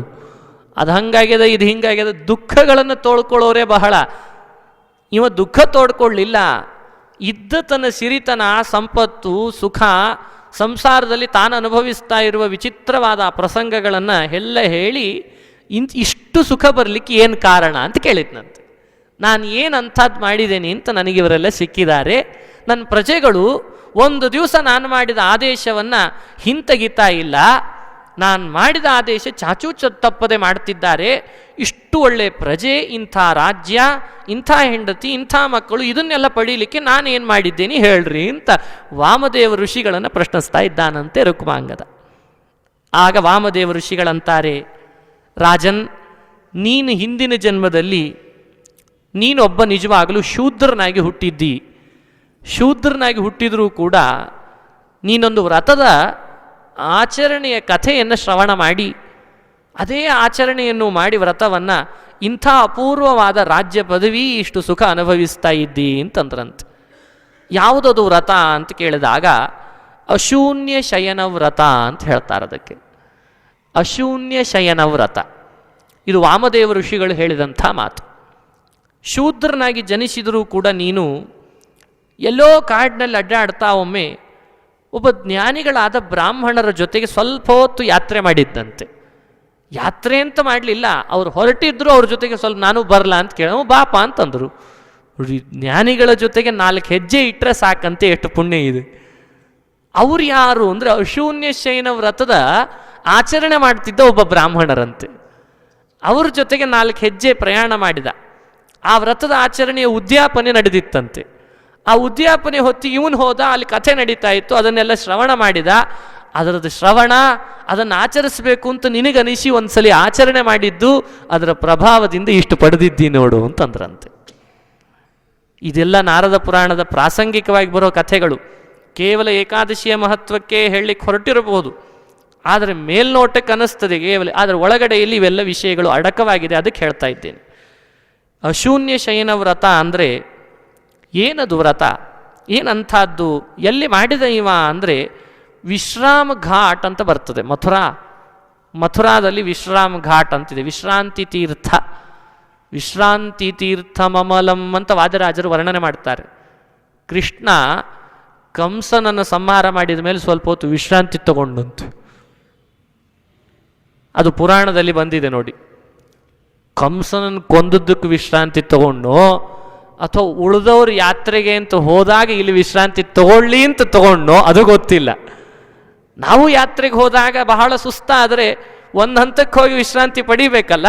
ಅದಕ್ಕೆ ದೇವರು ಈ ಎಲ್ಲ ಯಾತ್ರೆ ಮಾಡಿ ಇಲ್ಲಿಗೆ ಬಂದು ಸ್ವಲ್ಪ ಹೊತ್ತು ವಿಶ್ರಾಂತಿ ತಗೊಂಡು ತಮ್ಮ ಶ್ರಮ ಪರಿಹರಿಸಿಕೊಳ್ಳಿ ಅಂತ ವಿಶ್ರಾಂತಿ ತೀರ್ಥ, ವಿಶ್ರಾಮ್ ಘಾಟ್ ಅಂತ ಕರೀತಾರೆ ಇವತ್ತು ಅದನ್ನು. ಮಥುರಾ ಪಟ್ಟಣದ ಹತ್ತಿರ ಯಮುನಾ ನದಿ ತೀರದಲ್ಲಿ ಒಂದು ಭಾಗ, ಹೆಂಗೆ ಕಾಶಿಯಲ್ಲಿ ಹನುಮಾನ್ ಘಾಟ್ ಅಂತ ಘಾಟ್ಗಳವನೋ ಹಾಗೆ ಮಥುರೆಯಲ್ಲೂ ಕೂಡ ವಿಶ್ರಾಮ್ ಘಾಟ್ ಅಂಥೇಳಿ ಇದೆ. ಆ ವಿಶ್ರಾಂತಿ ತೀರ್ಥದಲ್ಲಿ ದೇವರು ಸ್ವಲ್ಪ ಹೊತ್ತು ಕುಳಿತ ಕೃಷ್ಣ ಅಂತ ವಾದಿರಾಜರು ವರ್ಣಿಸುವಾಗ ತೀರ್ಥ ಪ್ರಬಂಧದಲ್ಲಿ ಅಂತಾರದನ್ನು. ಅಲ್ಲಿ ಶೂದ್ರ ಹುಟ್ಟಿದಾಗ, ರುಕ್ಮಾಂಗದ ಶೂದ್ರನಾಗಿ ಜನಿಸಿದಾಗ ಬ್ರಾಹ್ಮಣ ಮಾಡ್ತಿದ್ದ ಉದ್ಯಾಪನೆ, ಆ ವ್ರತದ ಆಚರಣೆಯನ್ನು ಕೇಳಿ ತಾನೂ ಆಚರಿಸಿ ಆ ಫಲವನ್ನು ಪಡೆದ ಅಂತಂತಾರೆ. ಇದು ಅಪಮೃತ್ಯುವನ್ನು ಪರಿಹರಿಸುವಂಥ ವ್ರತ, ಮಕ್ಕಳಾಗದೇ ಇದ್ದರೆ ಮಕ್ಕಳನ್ನು ಕೊಡುವಂಥ ವ್ರತ, ನಿಷ್ಕಾಮವಾಗಿ ಮಾಡಿದ್ದಲ್ಲಿ ತತ್ವಜ್ಞಾನ ಕೊಡುವಂಥ ವ್ರತ. ಬಹುಜನರ ಒಂದು ಸಂದೇಹ, ವ್ರತಗಳನ್ನು ನಿನ್ನೆ ಎಲ್ಲ ಒಂದು ದೊಡ್ಡ ಪಟ್ಟಿನೇ ಹೇಳಿದೆ ನಾನು. ಏನು ವ್ರತ, ಎಲ್ಲಿದ ಬಂದಾವು ಏನೋ ಅನ್ನೋ ಆಶ್ಚರ್ಯದ ವ್ರತಗಳನ್ನು ಹೇಳಿದೆ. ಇವು ಕಾಮ್ಯನೋ ಅಥವಾ ಇವು ಮೋಕ್ಷಕ್ಕೆ ಉಪಯೋಗಿನೋ ಅಂತ ಕೆಲವರ ಸಂದೇಹ. ಒಂದೇ ಉತ್ತರ, ಕಾಮ್ಯ ಕಾಮ್ಯ ಅಂತ ನಾವು ತಲೆ ಒಳಗೆ ಅದನ್ನು ಇಟ್ಟುಕೊಂಡು ಮಾಡೋದಕ್ಕಿಂತ ತತ್ವಜ್ಞಾನ, ಮೋಕ್ಷ, ಭಗವಂತನ ಅನುಗ್ರಹ ಸಿದ್ಧಿಗಾಗಿ ಮಾಡಿದ್ದು ಅಂತಾದರೆ ಅವು ನಮಗೆ ನಿಷ್ಕಾಮವಾಗಿ ಧ್ಯಾನದಲ್ಲೇ ಪರಿವಸಾನ ಆಗ್ತದೆ. ಎಷ್ಟು ವಿಚಿತ್ರ ಅಂದರೆ, ಒಂದು ಕಡೆ ತ್ರಿವಿಕ್ರಮ ಪಂಡಿತರು ತಾವು ಬರೆಯುವಾಗ ಒಂದು ಗ್ರಂಥದಲ್ಲಿ ಬರೀತಾರೆ, ಪಿತೃಶ್ರಾದ್ದಾದಿಗಳನ್ನು ನಾವೇನು ಮಾಡ್ತೇವೆ ವಸ್ತುಸ್ಥಿತ್ಯ ಎಲ್ಲರಿಗೂ ಗೊತ್ತು, ಇದು ನಮ್ಮ ತಂದೆಗಾಗಿ ನಾವು ಮಾಡ್ತಾ ಇದ್ದೇವೆ ಅಂತ. ಆದರೆ ಅವರು ಬರೀತಾರೆ, ಪಿತೃಶ್ರಾದ್ದಾದಿಗಳು ಕೂಡ ನಿಷ್ಕಾಮವಾಗಿ ಮಾಡಿದ್ದಲ್ಲಿ ಅದು ಮೋಕ್ಷಕ್ಕೆ ಸಾಧನೆ ಆಗ್ತದಂತೆ. ಅದೂ ಕೂಡ ನಮಗೆ ಮೋಕ್ಷಕ್ಕೆ ಸಾಧನೆ, ಅದು ತತ್ವಜ್ಞಾನಕ್ಕೆ ಲಾಭದಾಯಕವಾಗಿದೆ. ಹೀಗಾಗಿ ಪಿತೃಶ್ರಾದ್ದಾದಿಗಳನ್ನು ಮನೆಯಲ್ಲಿ ಮಾಡುವವರು ದಯಮಾಡಿ ನಾವು ಮಾಡುವಾಗ ಕೇವಲ ಅವರಿಗೆ ಇವರಿಗೆ ಅಂತ ಭಾವಿಸೋದು ಬೇಡವೇ ಬೇಡ. ಅವರ ಅಂತರ್ಗತ ಭಾರತೀ ರಮಣ ಮುಖ್ಯ ಪ್ರಾಣ ಅಂತರ್ಗತ ಏನು ನಮ್ಮ ಆಚಾರ್ಯರ ಸಿದ್ಧಾಂತದೊಳಗೆ ಹೇಳಿದಂತೆ ಬಿಂಬರೂಪಿ ಪರಮಾತ್ಮನ ಅನುಗ್ರಹಕ್ಕಾಗಿ ಅಂತ ಮಾಡಿದ್ದಲ್ಲಿ ಪ್ರತಿ ಕರ್ಮವೂ ಕೂಡ ನಿಷ್ಕಾಮವಾಗಿ ಜ್ಞಾನಕ್ಕೆ ಸಾಧಕ ಆಗಿಬಿಡ್ತದಂತೆ. ಏನು ಪುಣ್ಯ ಗಳಿಸ್ಲಿಕ್ಕತ್ತೇವಿ ನಾವೆಲ್ಲ, ಹಣ ಗಳಿಸ್ದಂಗೆ ಏನು ಪುಣ್ಯ ಗಳಿಸ್ಬೇಕು ಅಂತ ಹೊರಟೇವಿ. ಹೆಂಗೆ ಬ್ಲ್ಯಾಕ್ ಮನಿ ಅಂತ ಒಂದಿರ್ತದೆ, ವೈಟ್ ಮನಿ ಅಂತ ಒಂದಿರ್ತದೆ, ಅಲ್ಲಿ ಎಲ್ಲರ ಹತ್ರ ಇರ್ತದೆ ಅಂತ ಹೇಳೋದಿಲ್ಲ, ಅದ್ರ ಲೆಕ್ಕಕ್ಕೆ ಬರೋದಿದೆ. ಹಂಗೆ ನಮ್ದೆಲ್ಲ ಏನು ಸಕಾಮ ಅದ ಅದೆಲ್ಲ ಹೆಸರೇ ಹೇಳ್ತದೆ, ಅದು ಬ್ಲ್ಯಾಕ್ ಮನಿ, ಎದಕ್ಕೂ ಉಪಯೋಗ ಇಲ್ಲ. ಅದು ಇಲ್ಲೇ ಸ್ವರ್ಗಕ್ಕೆ ಹೋಗಿ ಮತ್ತೆ ವಾಪಸ್ ನಮ್ಮನ್ನು ಕೆಳಗಿಳಿಸ್ತದೆ. ಈಗೇನು ನಾವು ಪುರಾಣ ಪುಣ್ಯ ಕಥೆಗಳು, ಈ ಶ್ರವಣ ಪ್ರವಚನ ಪಾಠ ಅಧ್ಯಯನ ನಾವು ಮಾಡಿದ ಒಂದೊಂದು ಈ ಕರ್ಮಗಳ ಹಿನ್ನೆಲೆಯಲ್ಲಿ ನಮ್ಮ ಭಾವನೆ ಇರ್ತದೆ, ಇದು ದೇವರ ಪ್ರೀತಿಗಾಗಿ ಇಂತಿಷ್ಟು ಹೊತ್ತು ಮಾಡಿದ್ದು, ದಿನ ಬೆಳಗಾಗಿ ಮಾಡಿದ್ದು ಬೇಡಬೇಕಂದ್ರೆ ಇಂತಿಷ್ಟು ಹೊತ್ತು ಮಾಡಿದ್ದು ಒಂದು ಅರ್ಧ ಗಂಟೆಯ ಪ್ರವಚನ, ಅರ್ಧನೂ ಬೇಡ 5 ನಿಮಿಷ ಕೇಳಿರ್ತೇವಲ್ಲ ಅದನ್ನು ಇಟ್ಕೊಂಡ್ಬೇಡಂತೆ. ಒಂದು 5 ನಿಮಿಷದ ಈ ಸತ್ಕರ್ಮ ಪರಮಾತ್ಮ ನಿನ್ನ ಪ್ರೀತಿಗಾಗಿ ನಿನ್ನ ಅನುಗ್ರಹಕ್ಕಾಗಿ ಅಂತ ಸಂಕಲ್ಪ ಮಾಡಿದರೂ ಸಾಕು ಅಂತಾರೆ ಮಧ್ವಾಚಾರ್ಯರು. ಅದು ನಿಷ್ಕಾಮವಾಗಿ ಬಿಡ್ತದಂತೆ. ಅಷ್ಟು ನಮಗೆ ಪರಮಾತ್ಮ ನಿಷ್ಕಾಮ ಕರ್ಮ ಮಾಡಲಿಕ್ಕೆ, ಮಾಡುವ ಸಂಕಲ್ಪ ಮಾಡಲಿಕ್ಕೆ ಅನುವು ಮಾಡಿಕೊಟ್ಟಿದ್ದಾನೆ. ಅನುವು ಮಾಡಿಕೊಟ್ಟು ಬಾ ಈ ಕಡೆಗೆ ಸಾಧನೆ ಮಾಡಿಕೊಳ್ಳಿಕ್ಕೆ, ಇದು ಕೊಡುವಷ್ಟು ಫಲ ಅದು ಕೊಡೋದಿಲ್ಲ ನಿನಗೆ ಅಂತ ಅರ್ಜುನನಿಗೆ ಶ್ರೀಕೃಷ್ಣ ಗೀತೆಯಲ್ಲಿ ಒತ್ತಿ ಒತ್ತಿ ಹೇಳ್ತಾನೆ ಈ ಮಾತನ್ನು. ಅದಕ್ಕಿಂತ ಇದು ಚಲೋ, ಅದಕ್ಕಿಂತ ಇದು ಚಲೋ ಅಂತಾನೆ. ಅಂದರೆ ನಿಷ್ಕಾಮ ಕರ್ಮ ಅನ್ನೋದು ಬಹಳ ಅಪೂರ್ವವಾದ ಒಂದು ಕಾನ್ಸೆಪ್ಟ್. ಇದನ್ನು ಮಧ್ವಾಚಾರ್ಯರು ಅದ್ಭುತವಾದ ರೀತಿಯಲ್ಲಿ, ಕರ್ಮತ್ಯಾಗ ಅಂದರೆ ಏನರ್ಥ, ಕರ್ಮಸನ್ಯಾಸ ಅಂದರೆ ಏನರ್ಥ, ಮಾಡಿದ ಕರ್ಮವನ್ನು ದೇವರ ಅನುಗ್ರಹಕ್ಕಾಗಿ ದೇವರಿಗೆ ಸಮರ್ಪಣೆ ಮಾಡೋದೇ ಕರ್ಮಸನ್ಯಾಸ. ಅಪೂರ್ವ ಯೋಗ. ಅದು ಮಾಡುವ ಕರ್ಮದ ಹಿನ್ನೆಲೆಯಲ್ಲಿ ಹರಿಪ್ರೀತಿಗಾಗಿ ಅನ್ನೋ ಅನುಸಂಧಾನದಿಂದ ಮಾಡಿಬಿಟ್ರೆ ಅದು ನಿಷ್ಕಾಮ. ಕರ್ಮ ಸನ್ಯಾಸ ಹಾಗೂ ನಿಷ್ಕಾಮ ಕರ್ಮ, ನಿವೃತ್ತ ಕರ್ಮ, ಇವುಗಳ ಡೆಫಿನೇಷನ್ನನ್ನು ಬೇರೆ ಯಾವ ಆಚಾರ್ಯರಿಗೂ ಸರಿಯಾಗಿ ಕೊಡ್ಲಿಕ್ಕೆ ಬಂದೇ ಇಲ್ಲ. ಮಧ್ವಾಚಾರ್ಯರು ಮಾತ್ರ ಕೊಟ್ಟದ್ದನ್ನು ಅಪೂರ್ವವಾದ ರೀತಿಯಲ್ಲಿ ಕೊಡ್ತಾರೆ. ಗೀತಾ ಭಾಷ್ಯದೊಳಗೆ, ತಾತ್ಪರ್ಯದೊಳಗೆ ಯಾರಿಗೂ ಹೇಳಲಿಕ್ಕೆ ಬರಲಿಲ್ಲ. ಕೃಷ್ಣ ಆಡಿದ ಮಾತಿನ ಮರ್ಮನೇ ಗೊತ್ತಾಗಲಿಲ್ಲ, ಇಷ್ಟೇ ಅಂತ ವ್ಯಾಖ್ಯಾನ ಮಾಡಿ ಕೊಟ್ಬಿಟ್ರು. ಮಾಡಿದ ಕರ್ಮದ ಸಮರ್ಪಣೆ ಅದು ಕರ್ಮ ಸನ್ಯಾಸ. ಕರ್ಮದ ಹಿನ್ನೆಲೆಯಲ್ಲಿರುವ ನಮ್ಮ ಭಾವನೆ ಇದೆಯಲ್ಲ, ಅದು ನಾನು ಮಾಡಿಲ್ಲ, ಭಗವಂತನ ಪ್ರೀತಿಗಾಗಿ ಮಾಡಿದ್ದೇನೆ, ಕ್ಷುಲ್ಲಕ ಫಲದ ಅಪೇಕ್ಷೆ ಇಲ್ಲ ಅಂತ ಮಾಡಿಬಿಟ್ರೆ ಅದು ನಿವೃತ್ತ ಕರ್ಮ. ನಿಷ್ಕಾಮಂ ಜ್ಞಾನಪೂರ್ವಂತು ನಿವೃತ್ತಮಿತಿ ಚೋಚ್ಯತೆ ಅಂತ ಈ ವಿಷಯಗಳನ್ನೆಲ್ಲ ಪ್ರಸ್ತಾಪ ಪಡಿಸ್ತಾರೆ ಶಾಸ್ತ್ರಗಳಲ್ಲಿ. ವ್ರತಗಳ ಪರಿಚಯ ಮಾಡಿಸುವಾಗಲೂ ಎಲ್ಲರೂ ಅರ್ಥೈಸಿಕೊಳ್ಬೇಕಾದ ಪ್ರಸಂಗ ಏನು ಬರ್ತದೆ ಅದು ಹರಿಪ್ರೀತಿಗಾಗಿ ಅಂತಾದರೆ ಕಾಮ್ಯವೂ ಕೂಡ ಏನಾಗಿ ಬಿಡ್ತದೆ, ನಿಷ್ಕಾಮವಾಗಿ ಭಗವಂತನ ಜ್ಞಾನಕ್ಕೆ ನಮಗೆ ಸಾಧಕ ಆಗ್ತದೆ. ಅದಕ್ಕೆ ದೃಷ್ಟಾಂತಗಳು ಬೇಕಾದಷ್ಟಿದ್ದಾವೆ.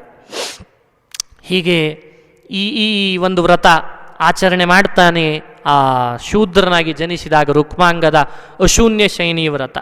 ಶ್ರಾವಣ ಮಾಸದ ದ್ವಿತೀಯಾದ ದಿನ ಆ ವ್ರತವನ್ನು ಆಚರಣೆ ಮಾಡಿ ಉದ್ಯಾಪನೆ ಮಾಡಬೇಕಂತೆ.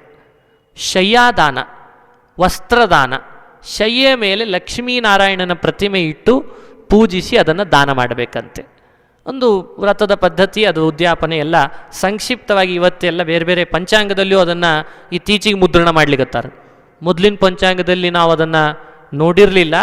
ಇತ್ತೀಚಿನ ಪಂಚಾಂಗದೊಳಗೆ ಆಷಾಢ ಮಾಸ, ಶ್ರಾವಣ ಮಾಸ ಅವುಗಳಲ್ಲೆಲ್ಲ ಅಶೂನ್ಯ ಶಯನ ವ್ರತ, ಅದರ ವಿಧಾನ, ಅದಕ್ಕೊಂದು ಮಂತ್ರ, ಅದನ್ನೆಲ್ಲ ಮುದ್ರಣ ಮಾಡ್ಯಾರ.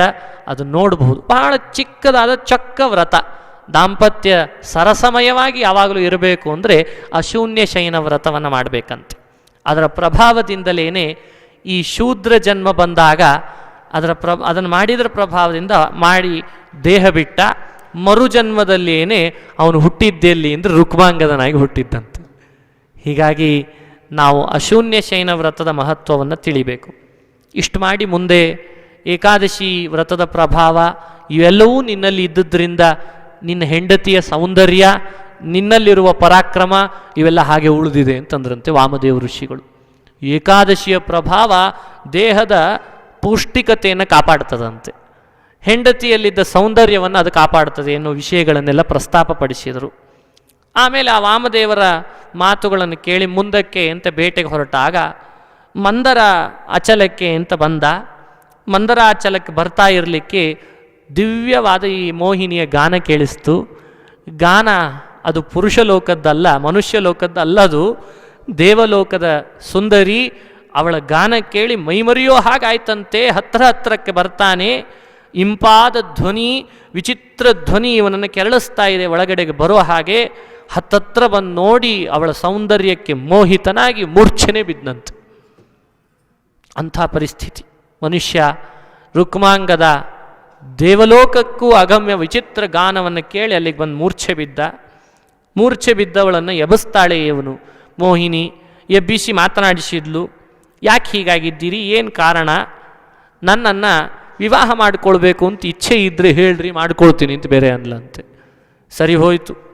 ಅವಳು ಬಂದದ್ದು, ಇವನು ಅವಳನ್ನು ನೋಡಿದ್ದು, ಅವನನ್ನು ಎಬ್ಬಿಸಿದ್ದು, ಮಾತನಾಡಿಸಿದ್ದು, ಪೂರ್ಣ ಅವಳ ಸೌಂದರ್ಯಕ್ಕೆ ಮೋಹಿತನಾಗಿ ಅವಳ ಜೊತೆಗೆ ಸಂಭಾಷಣೆ ನಡೆಸಿ ಅವಳಿಗೆ ಪರಿಪೂರ್ಣ ಅಧೀನನಾದ. ಹೌದು ಅಂತ ಅನಿಸ್ತಾ ಇದೆ ಅಂದಾಗ ನೀನು ಯಾರು ಅಂತ ಕೇಳಿದ. ನಾನು ಬ್ರಹ್ಮದೇವರ ಮಗಳು ಅಂತ ಉತ್ತರ ಕೊಟ್ಲಂತೆ. ತನ್ನ ಪರಿಚಯ ಮಾಡಿಸಿಕೊಂಡ್ಲು. ನೀನು ಯಾರು ಅಂದಾಗ ನಾನು ರುಕ್ಮಾಂಗದ ಅಂತಂದ್ಲ.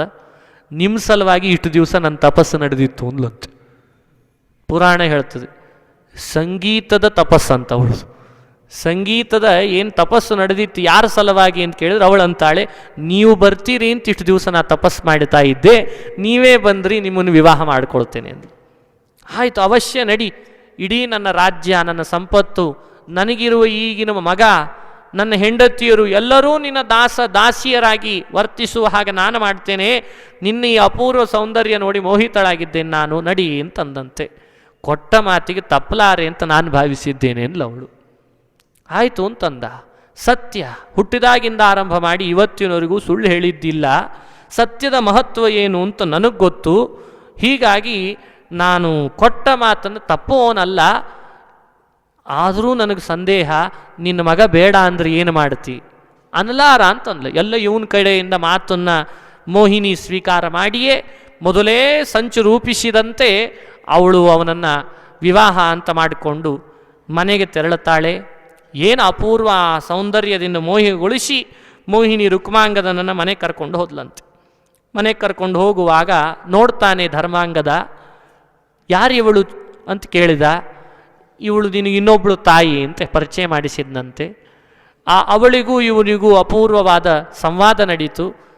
ತಾಯಿಯನ್ನು ಎಷ್ಟು ಪ್ರೀತಿಸ್ತಿದ್ದ, ತಾಯಿಯ ಭಕ್ತಿ ನೋಡಬೇಕು ಧರ್ಮಾಂಗದನಲ್ಲಿ ಅಂತಂತಾರೆ.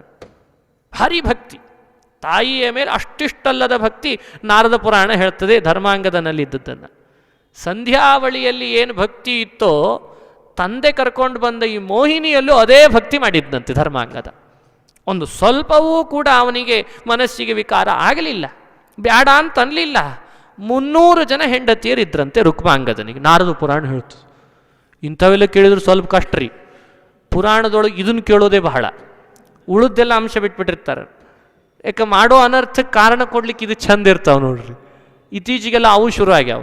ಕೃಷ್ಣನ ಕಥೆ ಕೇಳ್ತಾ ಕೇಳ್ತಾ ಏನಾಗಿರುತ್ತೆ, ತಾವು ಮಾಡೋ ಅನರ್ಥಕ್ಕೆ ಕೃಷ್ಣ ಮಾಡಿಲ್ಲೇನ್ರಿ ಅಂತ ಅವನ ತಲೆ ಮೇಲೆ ಬೇರೆ ಹಾಕ್ತಾರೆ. ಮತ್ತೆ ಅಂದರೆ ಏನು ಯಾವುದು ಹೇಳ್ತಿರ್ತದ ಪುರಾಣ ಒತ್ತು ಕೊಟ್ಟು ಅದು ಮುಖ್ಯ ಅಲ್ಲ, ಯಾವುದು ಬೇಡವಾಗಿರ್ತದೋ ಅಂಶ ಸ್ವೀಕರಿಸೋರೇ ಬಹಳ. ಅದಕ್ಕೆ ಆಚಾರ್ಯರಂತಾರೆ ಪುರಾಣಗಳು ಹೊರಟಿರೋದು ಅವು ಉದ್ದೇಶ ಅದನ್ನು ಅರ್ಥೈಸಿಕೊಂಡು ಆಮೇಲೆ ಪುರಾಣವನ್ನು ನೋಡ್ರಿ.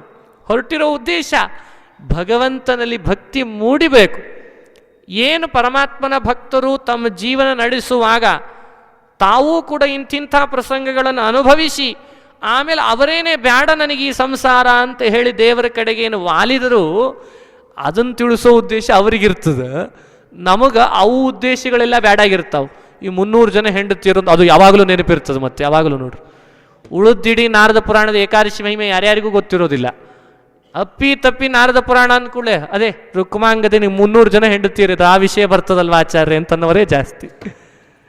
ಅಂಥ ವಿಚಿತ್ರ ಪ್ರಸಂಗ ಇವತ್ತು. ಅದು ಬ್ಯಾಡವಾಗಿದೆ. ಪುರಾಣಕ್ಕೆ ಅವು ಉದ್ದೇಶ ಇಲ್ಲ, ಅವು ಅದನ್ನು ಹೇಳೋ ಉದ್ದೇಶದಿಂದ ಹೊರಟಿಲ್ಲ. ಇವತ್ತಿನ ಪ್ರವಚನದ ಮಾಧ್ಯಮವು ಅದಕ್ಕೆ ಇಳಿದು ಬಿಟ್ಟದ. ಪ್ರವಚನದ ಮಾಧ್ಯಮ ಹಾಸ್ಯದ ಚಟಾಕೆ ಆಗಿದೆ ಅಷ್ಟೇ. ಆದರೆ ಪುರಾಣಗಳ ನೈಜ ವಿಷಯಗಳನ್ನು ಬಿತ್ತರಿಸಿ ಉದ್ದೇಶವನ್ನು ಹೇಳೋ ಕಡೆಗಿಲ್ಲ. ಎಲ್ಲ ಮಾಧ್ಯಮಗಳು ಕೂಡ ರಾಜಕೀಯ ಒತ್ತಡಕ್ಕೆ ಸಿಲುಕಿ ತಮಗೆ ಬೇಕಾದದ್ದನ್ನು ತೋರಿಸುವಂತೆ ಪ್ರವಚನದ ಮಾಧ್ಯಮ ಏನಾಗಿದೆ ಅಂದರೆ ಅದು ಹಾಸ್ಯದ ಚಟಾಕಿಗೆ ಇಳಿದು ಭಗವಂತನಲ್ಲಿ ಭಕ್ತಿಗಿಂತ ಜಾಸ್ತಿ ಇದನ್ನೇ ಮೂಡಿಸ್ಲಿಕ್ಕೆ ಹೊರಟು ಬಿಟ್ಟಿದೆ. ಅದು ಬೇಕಾಗಿಲ್ಲ ನಮಗೆ. ಅಷ್ಟು ಜನ ತಾಯಿ ಧರ್ಮಾಂಗದನಿಗೆ 300 ಜನ ಹೆಂಡತಿಯ ರುಕ್ಮಾಂಗದನಿಗಿದ್ರೂ ಒಬ್ಬರಲ್ಲಿಯೂ ಕೂಡ ವೈಷಮ್ಯ ಇರಲಿಲ್ಲಂತೆ. ಎಲ್ಲರನ್ನೂ ತಾಯಿ ಭಾವದಿಂದ ಕಾಣ್ತಿದ್ದಂತೆ. ತಾನು ವಿವಾಹ ಮಾಡಿಕೊಂಡಿಲ್ಲ. ಅಷ್ಟೂ ಜನರನ್ನು ತಾಯಿಯ ಸ್ಥಾನದಲ್ಲಿಟ್ಟು ಪೂಜಿಸಿದಂತೆ ಮೋಹಿನಿಯನ್ನು ತಂದೇ ಆದ ಬೆನ್ನು ಬಗ್ಗಿಸಿ ತಾಯಿ ನಿನ್ನ ಪಾದವನ್ನು ನನ್ನ ಬೆನ್ನಿನ ಮೇಲೆ ಇಡು ಅಂತಂದಂತೆ ಕುದುರೆಯಿಂದ ಇಳಿಸುವಾಗ. ಅಂಥ ಪ್ರಸಂಗ ನೋಡ್ಬೋದು ಪುರಾಣದಲ್ಲಿ. ಅಷ್ಟು ಭಕ್ತಿ. ಆ ರೀತಿ ಇಳಿಸಿದ. ನೀವು ಹೇಳಿದ್ದೀರಿ ನಿಮ್ಮ ಆದೇಶದಂತೆ ನಾನು ನಡ್ಕೊಳ್ತೇನೆ ಅಂತಂದ. ನನಗೆ ಇನ್ನೊಬ್ಬಳು ತಾಯಿ ಬಂದ್ಲಲ್ಲ ಅಂತ ಸಂತೋಷಪಟ್ಟ. ಅತ್ಯಂತ ಧಾರ್ಮಿಕ ಮಾರ್ಗದಲ್ಲಿದೆ. ಹೆಸರೇ ಅದ ನೋಡ್ರಿ, ಧರ್ಮಾಂಗದ. ಸ್ವಲ್ಪವೂ ಧರ್ಮವನ್ನು ಬಿಟ್ಟಿರುವವನ ಅಲ್ಲ ಇವ, ಅದೇ ಧರ್ಮಾಂಗದ. ಧರ್ಮಕ್ಕೆ ಇವ ಅಂಗನೋ ಇವನಿಗೆ ಧರ್ಮ ಅಂಗಾಗಿತ್ತು ಅದು ನೋಡ್ಬೇಕಷ್ಟೆ. ಧರ್ಮದವನ್ನೇ ಇವನು ತನ್ನೊಂದು ಅಂಗ ಅಂತ ಭಾವಿಸಿಕೊಂಡಿದ್ದಂತೆ. ತನ್ನ ದೇಹದೊಳಗೆ ಪ್ರತಿ ಅಂಗಗಳಲ್ಲಿ ಒಂದು ಸ್ವಲ್ಪ ಏನಾದರೂ ಊನ ಆದರೆ ನಮಗೆ ಎಷ್ಟು ದುಃಖ ಆಗ್ತದ, ಅಯ್ಯೋ ಈ ಅಂಗ ಹೋಯ್ತಲ್ಲ ಅಂತ. ಹಂಗೆ ಧರ್ಮ ಮಾರ್ಗದೊಳಗೆ ಸ್ವಲ್ಪ ಏನಾದರೂ ಅಚಾತುರ್ಯ ಆದ್ರೆ ನಂದೊಂದು ಅಂಗ ಹೋಯ್ತು ಅನ್ನೋಷ್ಟರ ಮಟ್ಟಿಗೆ ಧರ್ಮವನ್ನು ಕಾಪಾಡ್ತಿದ್ದಂತೆ. ಅದಕ್ಕೆ ಇವನ ಹೆಸರೇನಾಯಿತು, ಧರ್ಮಾಂಗದ. ಆ ರೀತಿ ಅಪೂರ್ವವಾದ ಧಾರ್ಮಿಕ ಶ್ರೇಷ್ಠ ನೆನೆಸಿದ ಮಹಾನುಭಾವ ಮೋಹಿನಿಯನ್ನು ಕೆಳಗಿಳಿಸಿ ಆವಾಗ ಅವಳನ್ನು ಕರೆದುಕೊಂಡು ಬಂದ. ವೈದಿಶ ನಗರದಲ್ಲಿ ಸಂಧ್ಯಾವಳಿಯ ಮನಸ್ಥಿತಿಗೆ ಬೇಜಾರಾಯ್ತಂತೆ. ಉಳಿದ ಹೆಂಡತಿಯರಿಗೆ ಬೇಜಾರಾಯಿತು. ನಾವೆಲ್ಲ ಇರುವಾಗ ಮೋಹಿನಿಯನ್ನು ಕರ್ಕೊಂಡು ಬಂದರಲ್ಲ ಇವರು ಅಂತ. ಆಗ ಒಂದು ಪ್ರಸಂಗ ಹೇಳ್ತದೆ ಪುರಾಣ. ಧರ್ಮಾಂಗದ ಸಮಾಧಾನ ಮಾಡಿದ್ದಂತೆ. ಬ್ಯಾಡ ನಿನಗೀ ಮನಸ್ಸಿನ ಸ್ಥಿತಿಗತಿ, ಗಂಡನಿಗೆ ಪ್ರಿಯವಾದದ್ದನ್ನು ತಂದು ಕೊಡೋದಾಗಲಿ ಪ್ರಿಯವಾದದ್ದನ್ನು ಮಾಡೋದಾಗಲಿ ಯಾವ ಹೆಂಡತಿ ಮಾಡ್ತಾಳೆ, ನೈಜ ಪತಿವ್ರತೆ. ಇವತ್ತು ನಮ್ಮಪ್ಪನಿಗೆ ಅವಳು ಬೇಕಾಗಿರಬಹುದು, ಆದರೆ ನಿನಗೇನು ಕಡಿಮೆ ಮಾಡಿಲ್ಲಲ್ಲ. ನೀನೂ ಹೆಂಡತಿ, ಅವಳು ಹೆಂಡತಿ, ಅವಳನ್ನು ವಿವಾಹ ಮಾಡಿಕೊಂಡಿದ್ದಾನೆ, ನಿನ್ನನ್ನು ಮಾಡಿಕೊಂಡಿದ್ದಾನೆ ಅಂತ ಸಂಧ್ಯಾವಳಿಯನ್ನು ಬಹಳ ಸಮಾಧಾನ ಮಾಡಿದ್ದಂತೆ ಧರ್ಮಾಂಗದ. ಉಳಿದ ಹೆಂಡತಿಯರಿಗೆಲ್ಲ ಸಮಾಧಾನ ಮಾಡಿ ಅವರಿಗೆ ಬೇಕಾದ ಸಂಪತ್ತನ್ನು ಒದಗಿಸಿದ, ಅಪೂರ್ವ ಸಂಪತ್ತುಗಳನ್ನು ಒದಗಿಸಿದ. ಧರ್ಮಾಂಗದನ ಆಡಳಿತ ನಡೀತಾ ಇದೆ. ರುಕ್ಮಾಂಗದ ಮೋಹಿನಿಯನ್ನು ಕರ್ಕೊಂಡು ಸುಖದ ಲಾಲಸೆಯಲ್ಲಿ ಮೈಮರೆತಿದ್ದಾನಂತೆ.